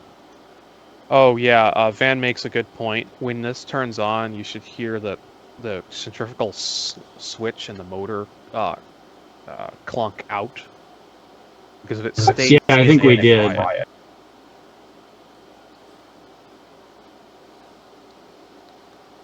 There was a pretty hefty clunk when it started up last time, but we were not sure if it was a relay closing or whatever. Well, the good news is that if you look very, very closely, there's a huge label that says thermally protected. Just in case someone wasn't aware. In the manual, it's in big bold text, and then on the motor, it's big bold text. Because apparently probably something bad happened one time. God, that thing is cool, man. Also, it's so much more lightweight. The heat sinks. It is. Heat sinking is cool. Still heavy, make no mistake. But it is considerably lighter than the Bendix. It also probably doesn't have that much mass, Van, so it's probably only taking about 2 seconds to spool up. It takes a while. It takes when we spun it up last time, I thought it took like 30 seconds or so before it was up to speed. Yes, but the centrifugal clutch on a motor typically kicks out fairly quickly before it gets up to full speed. I mean, it depends on the the motor design and what they wanted it to get to before it kicks out, before the main run capacitor can keep the phase shift going. But yeah, you only need it to nudge it, like Van says. Unless it's like my compressor, which takes forever to kick out and nearly trips the breaker.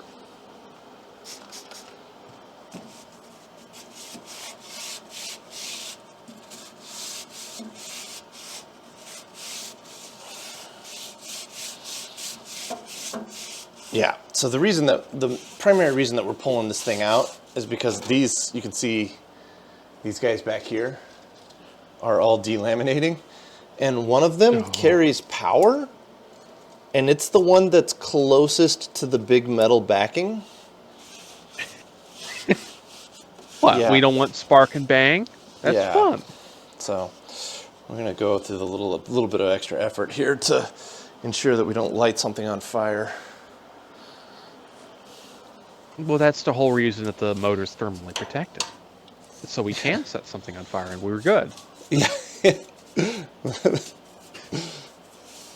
think they might be talking about a different kind of thermal problem. It's like really hyper specific in the manual when it talks about it. Hold on, it's pretty funny.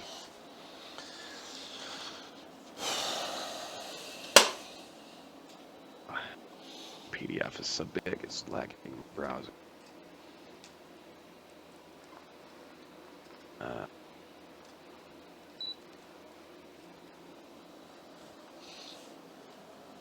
Go. It says.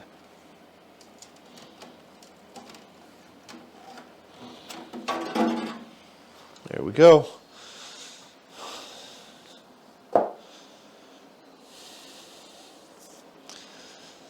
Yeah, it's like this motor is protected against overheating by thermal overload relay, which automatically disconnects the windings from the power line if temperature within the motor housing rises above maximum permissible limits. The relay cuts it back on after it's dropped. It's like, okay. Prototype rotary flux Nice, I can remember that. What are you? Your flatheads? Oh god, what was the name of that? Rotary spark gap transmitter?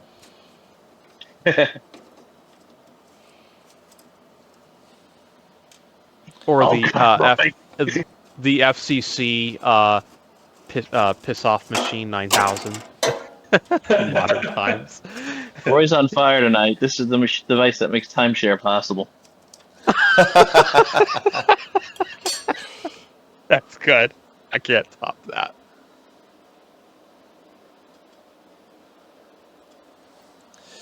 That's not the kind of preemptive multitasking I was thinking of. Yeah, the metal inside of that continues to impress me with just how clean it is. It might have been cadmium coated at one time.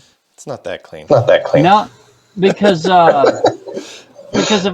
if it were coated, then we would see corrosion around like screw penetrations and things like that. Could be plastic. Where it would wear off because of the screw being in and out. Could be plastic coated. The camera makes it look a lot cleaner than it is. There's a lot of corrosion. I don't know. Going on It's pretty shiny. Let us believe. Just let us have our dreams. Yeah. Yeah, it's nice to imagine that somebody stored something properly for once. Well, remember, this was stored in a movie theater. Yeah, it wasn't stored properly. It's just that Texas is pretty kind on. It's a pretty kind environment for things to be forgotten about in. What is that metal flap coming off next to the motor? Is that just a like a ground strap? Yeah, that's because the motor itself is purely rubber isolated. So the whole motor and drum is completely rubber isolated for vibration. So they have to have that flexible ground strap to ground it all out. Where'd my simple? If you didn't, know what's hilarious? That would be a Van de Graaff generator if you did. Well, about that, it sits on an insulating pad. No, that's what the ground strap is fighting against. Yeah, it's preventing it from becoming a Van de Graaff generator. Well, yes, but it's also sitting on an insulating pad, so it doesn't sit on the metal directly. So I guess it only gets it from the bolts? What do you mean it's sitting on a pad? What are you talking about? Not following. You took out the little red pad that's on that shelf. You're talking about the whole shelf is on a pad? Where it was sitting in the machine. Oh, yeah. It's got an isolation there. Yeah, so the grounding goes through the four bolt holes. Yeah, you're right, because there's a phenolic piece that sits on top of that. Yeah. Okay, it's phenolic, not rubber. Okay. It just says insulating pad in the manual. Yeah. They do make insulators that I've seen on government stuff that are, it's literally a piece of wire cable looped around, like a thick piece. And then they're rated for Gs, but it does the same basic job as that rubber foot underneath the drum itself. All right, you can see that we did some field repairs last time when we tried to spin it up. I've got some blue painter's tape in here.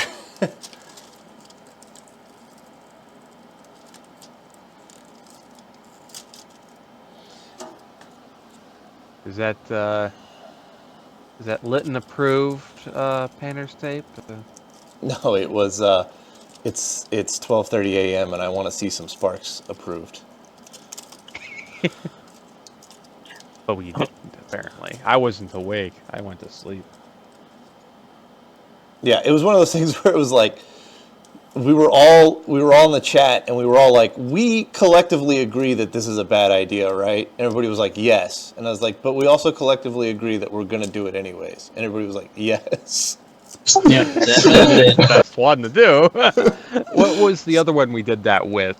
I think it was with the Bendix, where we were trying to figure out some packs. It was like 1 in the morning, and I'm like, we were like, just do that, and it worked. Yeah, we were like, can we unplug the packs while the whole thing is on?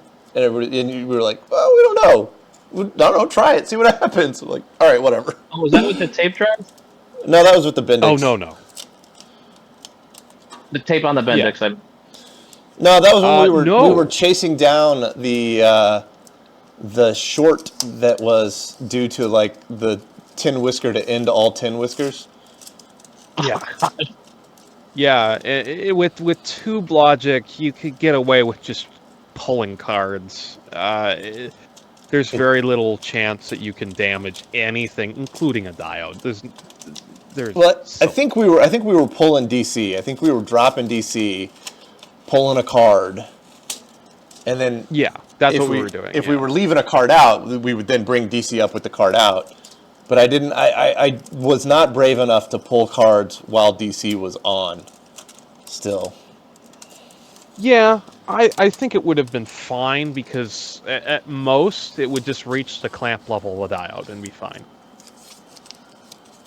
the thing I would be worried about is that if I got it crooked while I was pulling, I would short adjacent pins. There's a pretty big margin on those connectors. It's got to be at least 5 to 10 millimeter between those contacts.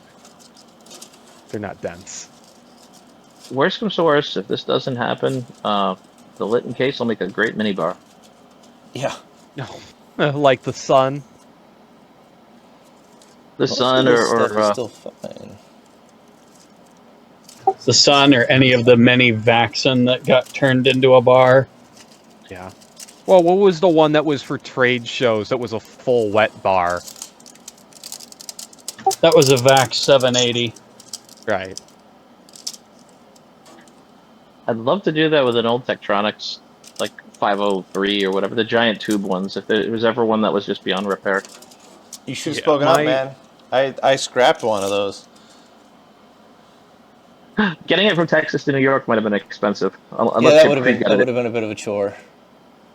My grandmother, her house, until she moved about. What is 5 something? years ago. I'm going to interrupt you here for a second because I got go ahead. a question I need to ask. What is something that is non-conductive but stiff that I can tape to this thing to hold it in place? So you guys can't see this. I'll get a picture of it. There's a slight concern with this one.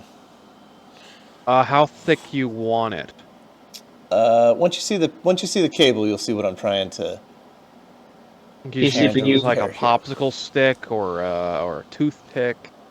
The thing I use is tongue depressors because I can get scads of them from the hospital. Yeah, the popsicle sticks. Yeah. If you have anything that much, thin too. That's what I'm trying to prevent from getting worse. So I think maybe even just some, like a card stock would be fine. Do you have do you have any 2-liter soda bottles? No, yeah, PET would we work. don't really drink soda. I've got some like water bottles, but they're small. Have you gotten any blister packs of things recently? Blister packs. If you have sheet styrene or any of that type of thing, you're looking for sheets of thin plastic. Is that what you're getting at? Yeah, if you're going for sheets of thin plastic, I might have something. Yeah, if we're going for sheets of thin plastic, or you can use like a paper plate. Yeah, anything that's thick. I think it's still making connection. Like, it doesn't look like it's broken. Yeah, it doesn't look like it's broken. It just looks like all the stuff in between the trace has disappeared. But this is one of the ones that goes up top, so. Yeah. Those dang plastic mobs. They just eat the plastic right in between the wires. Yeah. There is bacteria that eats plastic. That's true. That takes a long time, though, doesn't it? And how old is this computer? Well, I thought it was something around hundreds. So we're at 1969 with this one. Or maybe 1970. I'm not really sure. I think this model of computer was being built in 69, but I think this particular one has a couple of ICs from 70. Let's see here. All right, let's see if I can find something here.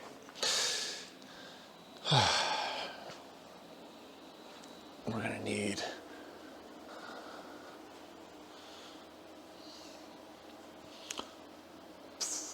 Yeah, the revision of this manual is 1 May of 69. That's 2 years newer than the Apple One. Huh? Check the description of the Sky News Australia video. Oh no. And the video itself. They got that. Wait, they got the production of the Apple One wrong? 1967? Yep. It's 76 and someone went dyslexic. I am dyslexic too. Which of course it means that ChatGPT has picked up on it and is now repeating it as fact. Yep. Which means that 30 years from now, 40 years from now, it will become fact. What are you waiting so long? It's already fact. It was a 1967 computer. Uh-huh. All right, I found some pretty thick paper stock that I think will get the job done here. I wonder how many of the Apple One were sold with the 6800 instead of the 6502. So I've actually asked someone about that at Midwest. I don't know if he'll be here this year, but there's a guy that would bring casually just a real Apple One and set it up on a table. And it's been on a few times that I've played with it. I think I asked him, and it was just not something that really anyone did, because who would want a 6800? The 6502 is just way more powerful. Well, the 6502 is not pin compatible with the 6800. That's correct. There's a secondary. The 6501 that was compatible with the 6800. Yes. And that they didn't really sell very many of them because Motorola sued them. Right, but the Apple One is actually the schematic is they're adjustable, so you can use a 6800 or a 6502. It's more of there's 2 sockets and 2 blob jumpers. Yeah. So there are not many instances of somebody actually installing a 6800 into an Apple One replica board. The few that are out there, it shows that there's required a lot of extra legwork to even get it to operate in there. It was a lot of people assert that it was never really even planned to be a used thing, but it's more of a, hey, here's the pinout just in case you got a 6501. But I don't know, it's not a very well explored space of historically how much that was really in the cards. Yeah. I think there That's were some what I clock gathered. differences too that they had to deal with, and of course the ROMs. Yes. Yeah, the software would all have to be totally different. Yeah, you'd be using something like McBug or SWATbug instead of Wasmon, and you'd have to compensate for the differences in what McBug and SWATbug are using as their output device, because those are typically expecting serial interfaces, and well, that's not what you have with the Apple One. Is it? I'm trying to remember how the video typewriter circuit interfaces. It's not serial. I don't remember. Too early in the morning for As that. for the clock, on the 6501 and 6800, it's a two-phase clock externally generated, as opposed to the internally generated clock of the 6502. So you need a little extra circuitry on that front. Also, if you can't get a 6501, go find a 6512, like one pin different and functionally the same. That I did not know. That's what I use in my OSI 400 replica, because I wanted to play with one. I had it. I wanted to see what that was all about, and the circuitry is... I have a spot for a jumper in case for some reason somebody hands me a 6501. I could test it in that machine. What was the 6512 used in? It's primarily used as a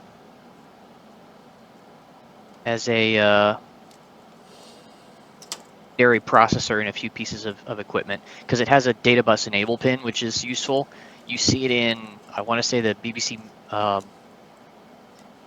Master as like a secondary processor.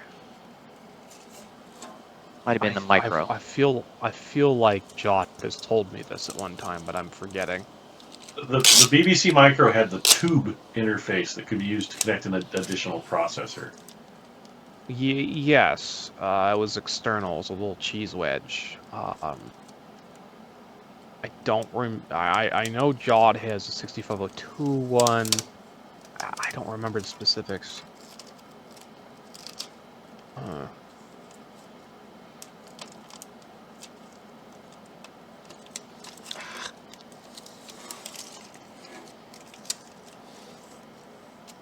See you, Charles.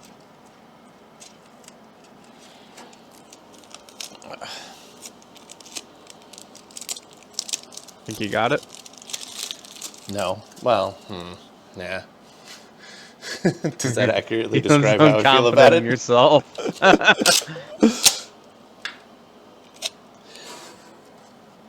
I don't know if you want to time check when you wanted to start closing down. Just you're probably not going to get the whole machine back together tonight. Well, the hope is to get enough of it back together that I can get the sides on it. Push it back. You know what? into I'm looking place. at.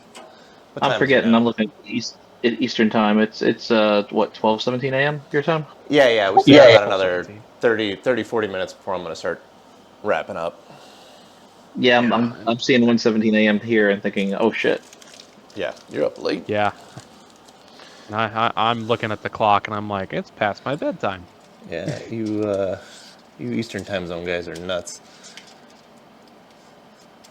I'm not Eastern time. Well, right. You know what's really funny, and I didn't realize this until someone pointed it out?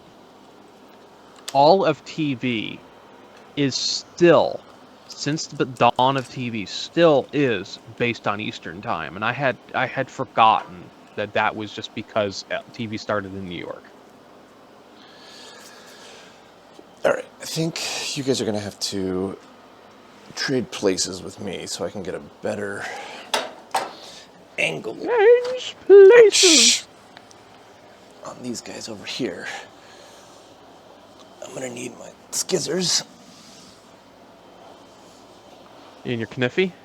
Yep. Can you guys see anything? Oh yeah, you can actually see what I'm doing better than what I'm doing. All right, so note to self, try not to stab myself in the ball sack with the circuit board tonight.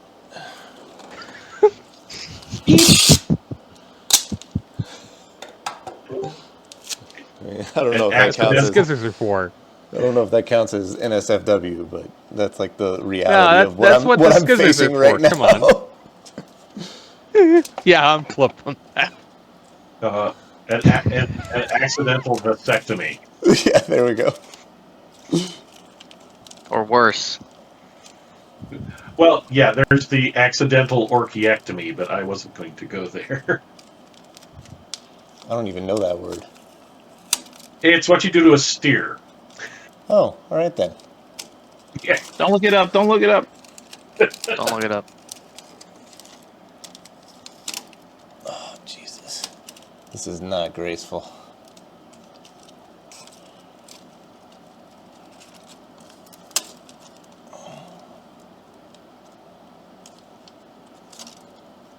All right. I think that is some semblance of success. And we're actually going to fold these over to make a better stick. Are we looking at corrosion or speckled paint on the outside of that frame?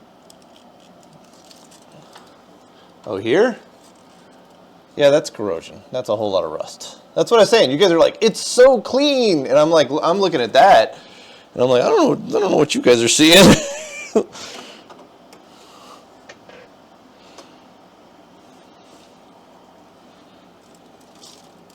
All right. Okay, it has a little bit of rust. Yeah, it's got a decent amount. Okay, that is, I think, getting to be pretty acceptable.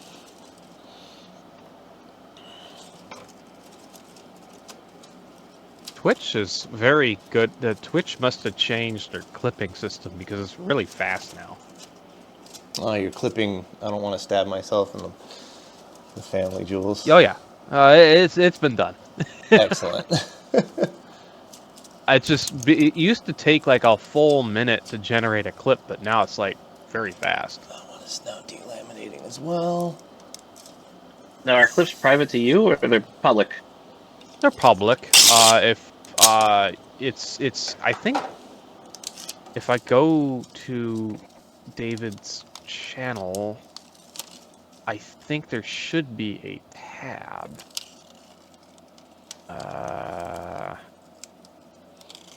Or is it privatized? No, I'm pretty sure they're public because I think somebody clipped something on last week's, and I saw a note about it. I on don't. my dashboard. Clips. That was me. That was the ring code. Yes, it is. It is there. It's under videos, and you do filter by clips, and there they are. I was trying to see. That was me actually trying to see if it was public for everybody or just for me.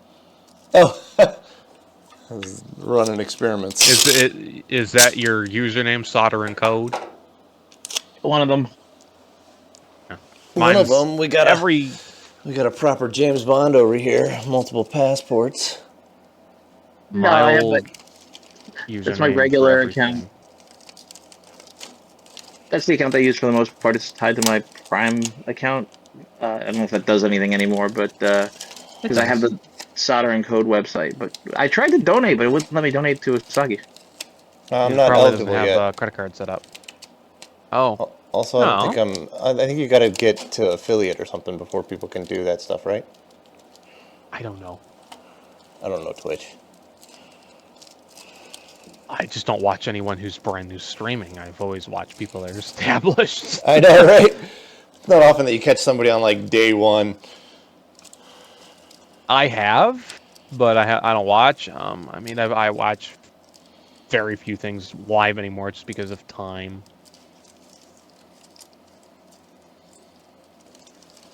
All right, let's get this guy here.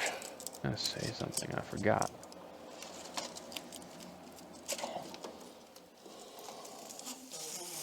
Oh, I was gonna say, yeah, my original username for the internet is stupid. Where the skizzers go? Pinkboy1006. Literally can break it down into this. I like the color pink. I was a boy. Year was 2006. I liked how 1006 sounded. 6-year-old me making an account on the internet. the- That's the thought Got process. the Da Vinci, making the Da Vinci Code over here. That was my thought process. I don't ask me why, but 6-year-old me, that was just like, I should make it that. And then Inventor 2.5, kind of the same thing. Use that as a Inventor, template. that was why I wanted to be an inventor. 2 was my lucky number, again, boy. And then Google in 2008 said that was taken, but if you add a 5, it wasn't.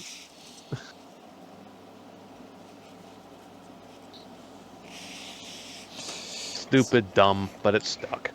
And those are the ones. This is why I'm glad all my my early life was pre-internet. Yeah. Well, I mean, I've gotten banned off of eBay twice, and both were because I was, I don't know, 11, 12, using eBay. You know, I don't think I've ever been banned from anywhere. Mine are all because they found out I was underage. My eBay account is still from 2012. I was not of age. I don't know what birthday they know I have is in there. Same with PayPal. If I ever have to do anything and I have to change my birthday, I don't know what it is. I put something in that was not my age at the time. I always do January 1st if I have to lie on my birthday. Because that's the easiest date. 1/1. Like, it's still a legitimate date, you know? Yep. I might have put my father's in? I just don't know. I think I finally changed it on eBay because I knew they wouldn't ban me. But PayPal, I know that if you touch your birthday date, they just, like, don't even care. They'll ban you. And it's like, I don't want to try that yet.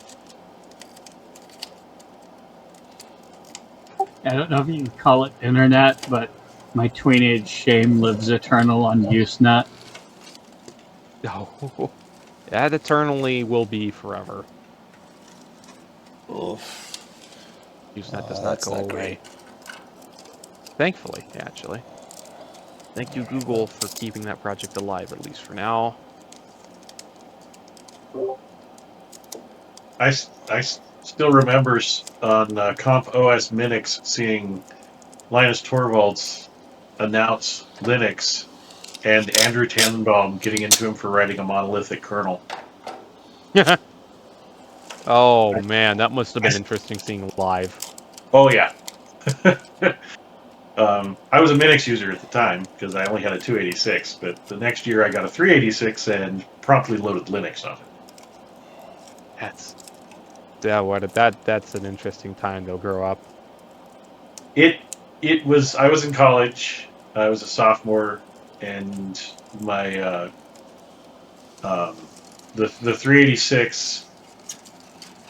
When I went to install Linux on it, there really wasn't a distribution yet. So you had a boot disk and a root disk, and then you downloaded tarballs that had split into floppy images to build an operating system. This sounds like Slackware. You'll like this, Obuku, Anuku, because I found this guy on a whim, and he goes and picks a specific year of computing and sticks to it hard. Like, nothing can be from after nothing can be from after it. Some things can be from before within a reasonable time span. Like, the computer he's using is from 1992. He's in 1994. What would that be like if he still had an old computer and wanted Debian? Everything has to be from there. That time period. So, Internet Archive or any archival, like MSDN type disks. It's very cool. Back in that time, though, you didn't even have ELF. I mean, everything was ADOT out. Yeah. Right. Yeah. It was all ADOT out. I was there when they first started the, like DLLs, like dynamic link libraries in Linux. Everything was almost static to begin with. Sounds like we're in the same era. The interesting thing is, you mentioned Slackware. The first distribution I used was the MCC distribution, the Manchester Computing Center. Oh wow! Which then, shortly after that, somebody came up with a customized, updated version of it called the Soft Landing Linux System (SLS). Was SLS derived from MCC? I think they were similar. I don't know offhand. I don't remember for sure that they were related, but the installers seem similar to me. And then the next one was, SLS evolved into Slackware. Yeah, that I knew. SLS and Slackware is clearly derived from SLS, but I didn't realize that SLS was derived from MCC. I think it was just similar in that everything was in tarballs because that was the way you had to distribute back then. There was no package manager, so maybe I was just thinking of it because I only used MCC for maybe a month before SLS came out, because this would have been in the fall of '92, I think. If I remember right. Yeah. Where's that stuff at? I'm going to use that stuff instead. I think it's in any event. The channel I posted with the old computers suck. Very, very good videos. I highly recommend it. He does not have enough subscribers for what he's doing. There's a lot of channels does it from like that. Yeah. Like, I really like Tech Time Traveler's stuff when, he keeps it under 40 minutes. But he's like constantly struggling for subs. Yeah. I mean, and then later I switched to Red Hat. I've been using Red Hat derivatives ever since. Really? And You by pay later, for the license? It was, originally it was like 94. I think I started using Red Hat, and then I used Mandrake for a little while. In the late 90s, and then kind of switched back to Red Hat. Then I went to CentOS, and then it got bought by Red Hat. Now I'm using Rocky. Okay. I'm still using the Naked People distro. Anyone remember that? What? I've heard it. Ubuntu. The first Ubuntu had an odd choice of desktop backgrounds. Well,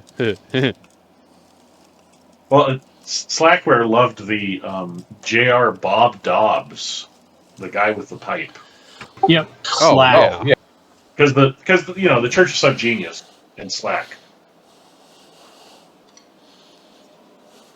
And you got to admit there's a point that they've got about Slack is very important.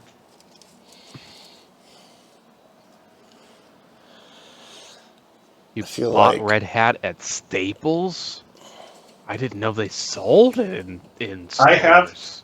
I have a boxed copy of Red Hat 5.2, the old Red Hat 5.2 from like '96, that I bought at Software Etc. Oh, I remember that store. I know that name. I've never been in one, but I saw. I know about it.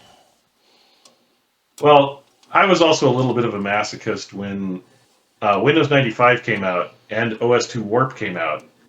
I bought OS2 Warp and I used it for a few years. Oh, you poor soul. Well, it was so much more stable. It never crashed on me. Yeah, Warp was by far the better experience. It just didn't catch on with third-party software producers.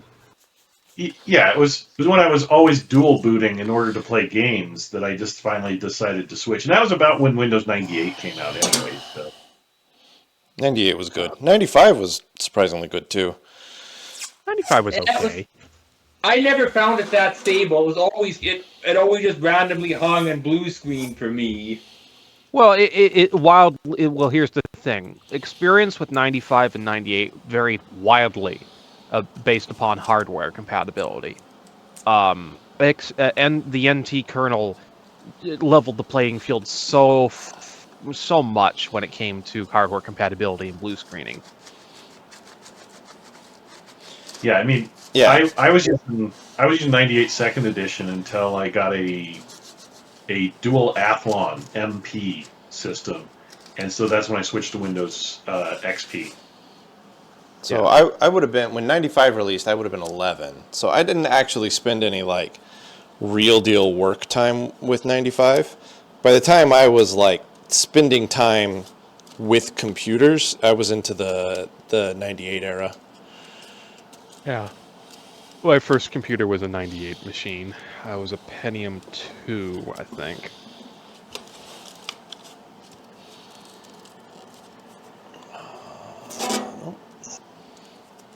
Anybody remember these? The InfoMagic 6-disc sets? Oh, I have a couple of those still. I have that one, not that exact image, but that copy. Yeah, I had one of those somewhere. Except I don't remember if it was 6 CDs. I think it was 5 or 4. There was very. Yeah, it varied. I remember the little guy on the front. Yeah, the another one I've got is there was a company that basically printed the entire Linux man pages in a book on very thin paper, and it included a copy of the Yggdrasil Linux distribution. Oh wow! So that's YGGDRASIL, Yggdrasil. Yeah. The World Tree. Yeah, the world.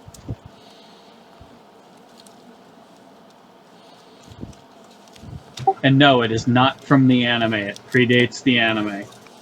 Oh god, that was a memory. I haven't thought of that in years. It's Norse mythology, if I remember right. Yeah, it is. All right. Well, those are all cleaned up. We still got to do a couple in between the rest of the seals there, but that was definitely not doable without removing the drum. So now you can say it's much less likely to catch fire. Yeah.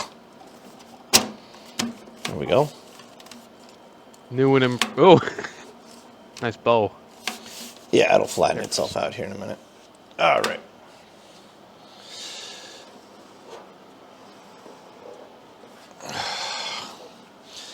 This is good. This is good. This is one of the things that I was really worried about with this machine. Yeah, it looks like it's coming along. This is decent. I think I might No. run another piece right along there, actually. Van, do you know the origin of Halt and Catch Fire? The actual meaning behind it? I read that story at one point. I don't remember what it was, though. I'll let Van respond, and I'll say. It wasn't chain printers, actually. It was the one of the very first laser ones. You're mixing metaphors there. It's LP0 on fire. You're thinking of. Yeah, LP0 on fire, but Halt and Catch Fire I thought was that. No, that's different. Halt and Catch Fire is just the TV show, right? No. It's based upon something. There was an instruction on, I think, the 6800, like some undocumented test instruction that toggled like some pins rapidly or something like that. Well, it was also possible on the Commodore PET to get the processor into a state that would disable part of the video signal and cause the flyback to catch fire. Oh. That's the no. That's not the story I've heard. Oh, the story I heard was it was the IBM CGA or EGA adapter. You could turn off the video sync signal or sweep signals, and it would park the beam in the center of the monitor and burn out the CRT and the high voltage.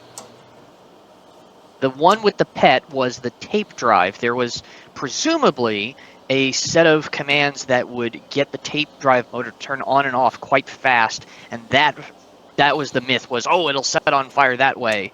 But the pet halt and catch fire ones are considered to be a little bit apocryphal.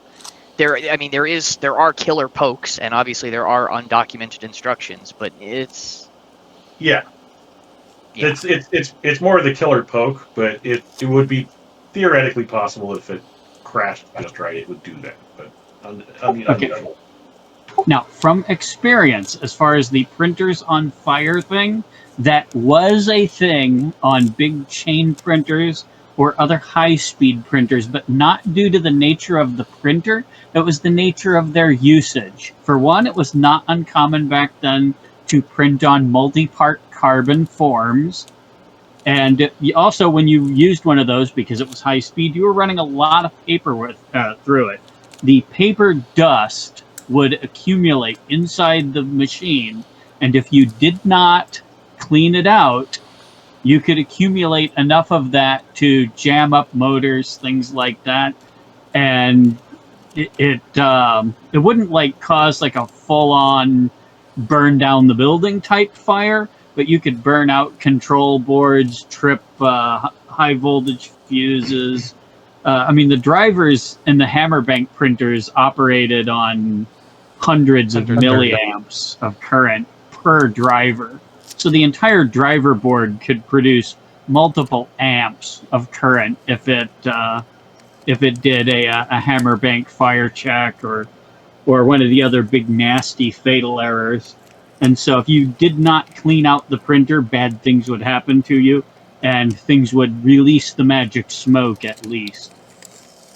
The IBM band printer I worked on when I was computer operator at a bank, it generated paper dust that way, and it was something we had to be aware of. But the biggest problem was that the ribbon, because the hammers printed so fast, the ribbon was so saturated with ink that the paper dust would pick up ink off the ribbon, and you'd end up with like this black goop, almost like tar, that would build up in the printer. Yep. Ugh, I hated cleaning that, and that printer ink stained your skin. Nothing would remove it but time.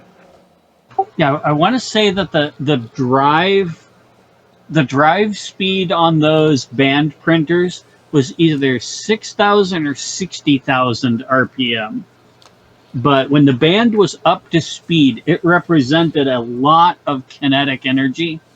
And if something fused, if the motor pulse driver failed, or there were two other conditions that would cause what was referred to by IBM as a band eject, and it was always destructively fatal to the printer, because you would have a stored weight equivalent of a couple 100 pounds, and it would depart through the side of the printer generally.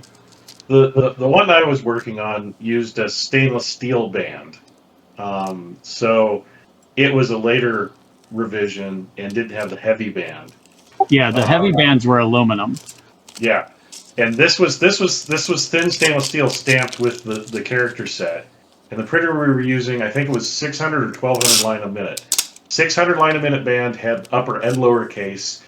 The 1200 line a minute band had uppercase duplicated, so it would print a line per every half revolution of the band. Yeah, because it was to give you more. Now you could get it with the other band where you would have uppercase, lowercase, but the double uppercase band was for higher speed print, because you could double option every hammer on every scan pass. So for those, the fire tier setup was I think it was 1A, 2B, 3A, 4B, and so on, until you wrapped around to the next, what would have been the next print cycle was then 1B, 2A, so on and so forth. So you would get 2 hammer fire opportunities per hammer on each pass of the band. And the setup, the scope, that was a pain in the ass. How big were the drum printers compared to the chain printers? That's what Wikipedia talks about drum printing catching fire. Well, the version I heard years and years and years ago was that it was a laser printer, one of the very first laser printers, and if it jammed, if you had a piece of paper jam in the fuser, the fuser wasn't smart enough to turn off, so the paper would just shrivel up and catch fire from the fuser heat.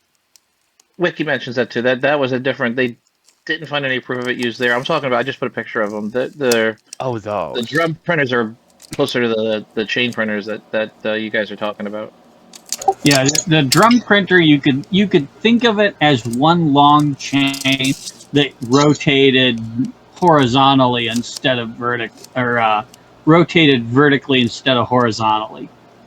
And I never met one in real life, but it's the same idea. You track a home pulse on the drum that would correspond to the home pulse on the print band, and then the controller just counts how many rotations and increments the hammer counter to look for a fire opportunity.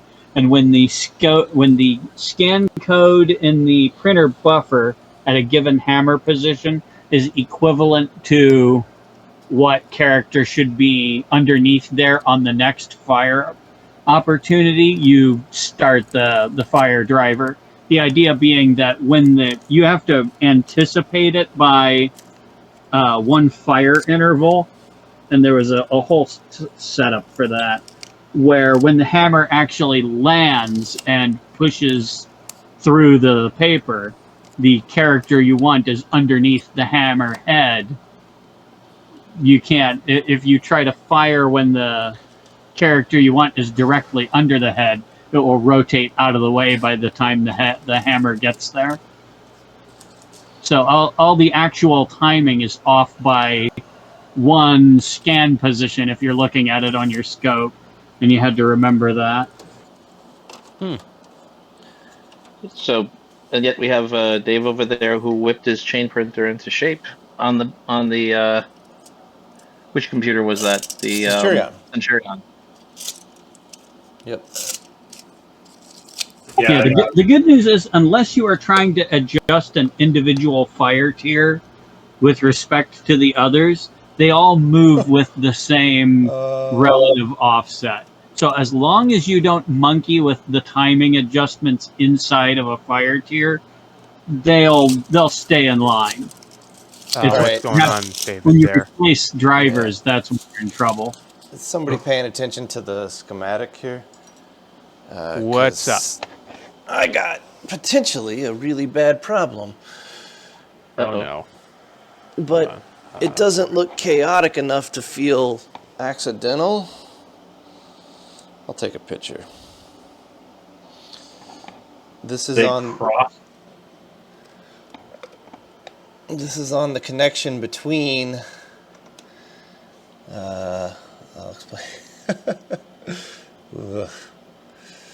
This is on the connection between board B and board C at position 4.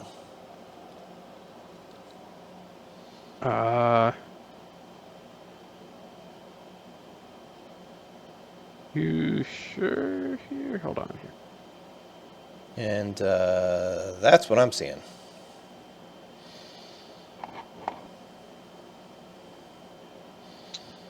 Ooh. That looks factory. That looks deliberately cut.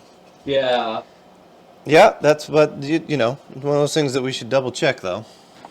The problem is this is not a full set of schematics. Oh, and the something turned stupid. off. Was that me? Huh? I heard something sounded like it shut off, but I don't know what it was. Shut off like what? You know, like whenever something powers down. I guess you guys can still hear me, and I can still hear you, so it wasn't on my end. It's possible it was my air conditioning starting. It sounded like, like when you unplug a USB thing. I didn't clinked the hear it. glass by accident here. I don't know if you can hear that, but Hey, is it just me, or does it look like the cutoff ends of the pins there are rounded off too? It looks like there's some deliberate overcover Yeah, I see it. rounding of the pins. Is that in real life too, or is that just the camera artifact? I'm not sure what you're talking about with the rounded off of the pins. Okay, shattering. like the pin right underneath your knuckle. If you look at the lower end of it where the actual metal ends, it looks like it's like rounded at the end. It's not cut off flat like a break would do. It doesn't look fractured, is what I'm getting at. It looks like it was intentionally left that way, and it also looks like the cover material, the outer layer, keeps going up for like maybe a 16th of an inch or a 32nd to fold over those and protect the bare end. That's what. So I think it's deliberate. Yeah, it looks deliberate to me. But it's just one of those things that's like, I feel like we should double check if we could. I don't have schematics. For the interconnection on that? Period. This manual doesn't have schematics. It has fundamentals. It's teaching It doesn't show you that the interconnect. No. This manual strictly is to get you familiarized. Basically, it tells you where pins are located and what signals are supposed to be on it, but it doesn't give you schematics. Okay, I thought it had the whole interconnect table at the end of the thing, because I don't have it open here. I mean, it does, but it's not. So you said this is. Hold on, let me get the stream open again. Where's the stream? You are on board. How many boards do you have flipped out right now? 2 or 3? I'm on board B. How many boards are flipped out though? A and B are flipped out. Okay, so you only have 2. This is B to C. Yeah, B to C. And this is on what are you working on? You are on when you're done playing with the tape, point at the one you're looking at. Oh, it's 3. No, 4.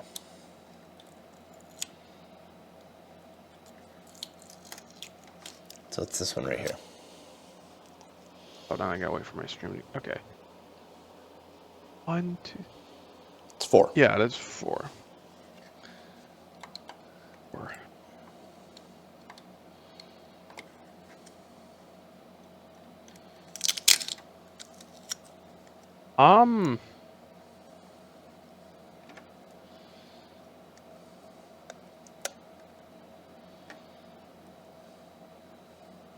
What? That doesn't make any sense.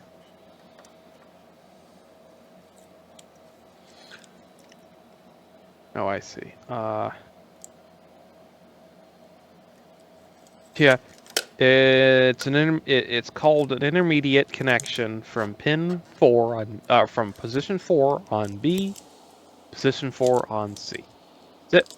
All it tells me. It doesn't give you. That means that it doesn't go to A, which is what you're seeing.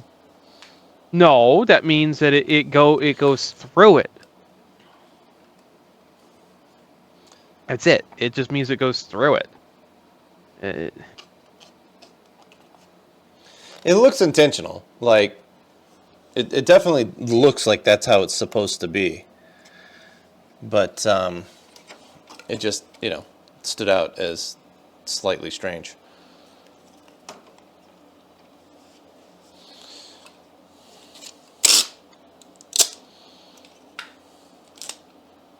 The fact that this manual is not OCR is really pissing me off.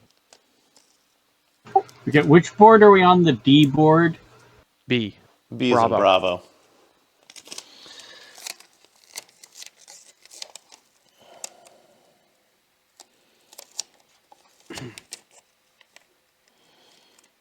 I'm trying to see if I can find it in that wire list at the end. Those are test points.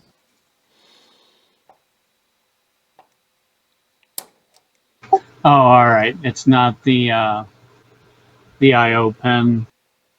I wish, or else I'd be looking, scouring through it, but they're not. They're test No. points. At the back of it, that's all the signals in the system. Yes, but they're not. Okay. Because, How like, are you supposed to figure out where it is? Because all these are packages. These aren't. We're missing something in between. This obviously is a reference to something in a schematic. We don't have the schematics. Well, hold on. Because they're talking about pins and packages.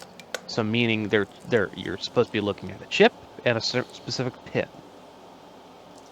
Well, the reason I thought that it wasn't always the case is, like, on the one I'm looking at, I see, signal such and such, and then package number, but the package number isn't always there, and there are repeating, like, this same signal is shown as being on package K8 or package M14 pin 3. And then later it says T39. It doesn't say package number. It says pin 3 again in a completely different place. Yes, but This is a net list. The reference, it's a net list, but the references we don't have. We don't see. We don't know where it is because we don't have schematics. They're missing. So that's why I was hoping to find, like, B something. What I was looking at is the location. Looking for there are locations that say like B5-9, but that doesn't mean anything. Well, I assume it's coordinates. It looks like deck board coordinates. Right. Do you have coordinates on that?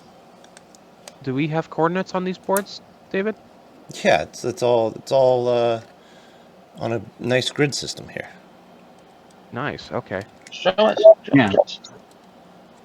Makes it slightly easy to diagnose. Even though we don't have schematics, we at least have the descriptions of what things should be. We got schematics somewhere. We don't need the schematics for this. I don't see them. Maybe they're not on here. Litton 1600. We don't need them for this part. Just stabbed myself in the finger twice in a row. Ow. That was a great way to feel dumb. Don't feel dumb until you've stuck it all the way through. Yeah. This is a Litton 1600, right? This is a what? Litton 1600, right? Yeah. Yeah, they're no. Oh wait, hold on. What is this?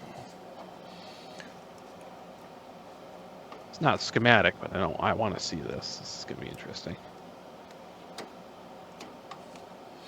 All right. Well. Ha I'm gonna call it here. Because it's now 1 a.m. I'm gonna start putting it back together and sliding it back into its place because I can't leave a mess tomorrow. Somebody's coming to visit. So I think we will finish the stream here. Oh, good Lord. Give my knees a bit of a break. You gotta see this. This is hilarious. All right. That's a disc pack. All right, there we go. I'm back upright. Okay. So, yeah, I don't know if anybody's still watching on Twitch, I don't know if there's anybody on Twitch that's not also currently in Discord, but 25 people there. The end of today's Twitch stream. We got some good progress done. It's in a million pieces, but we'll put it back together. Bad audio for only like a third of the stream. That's not bad. I'll take that as a win. We'll see y'all next week.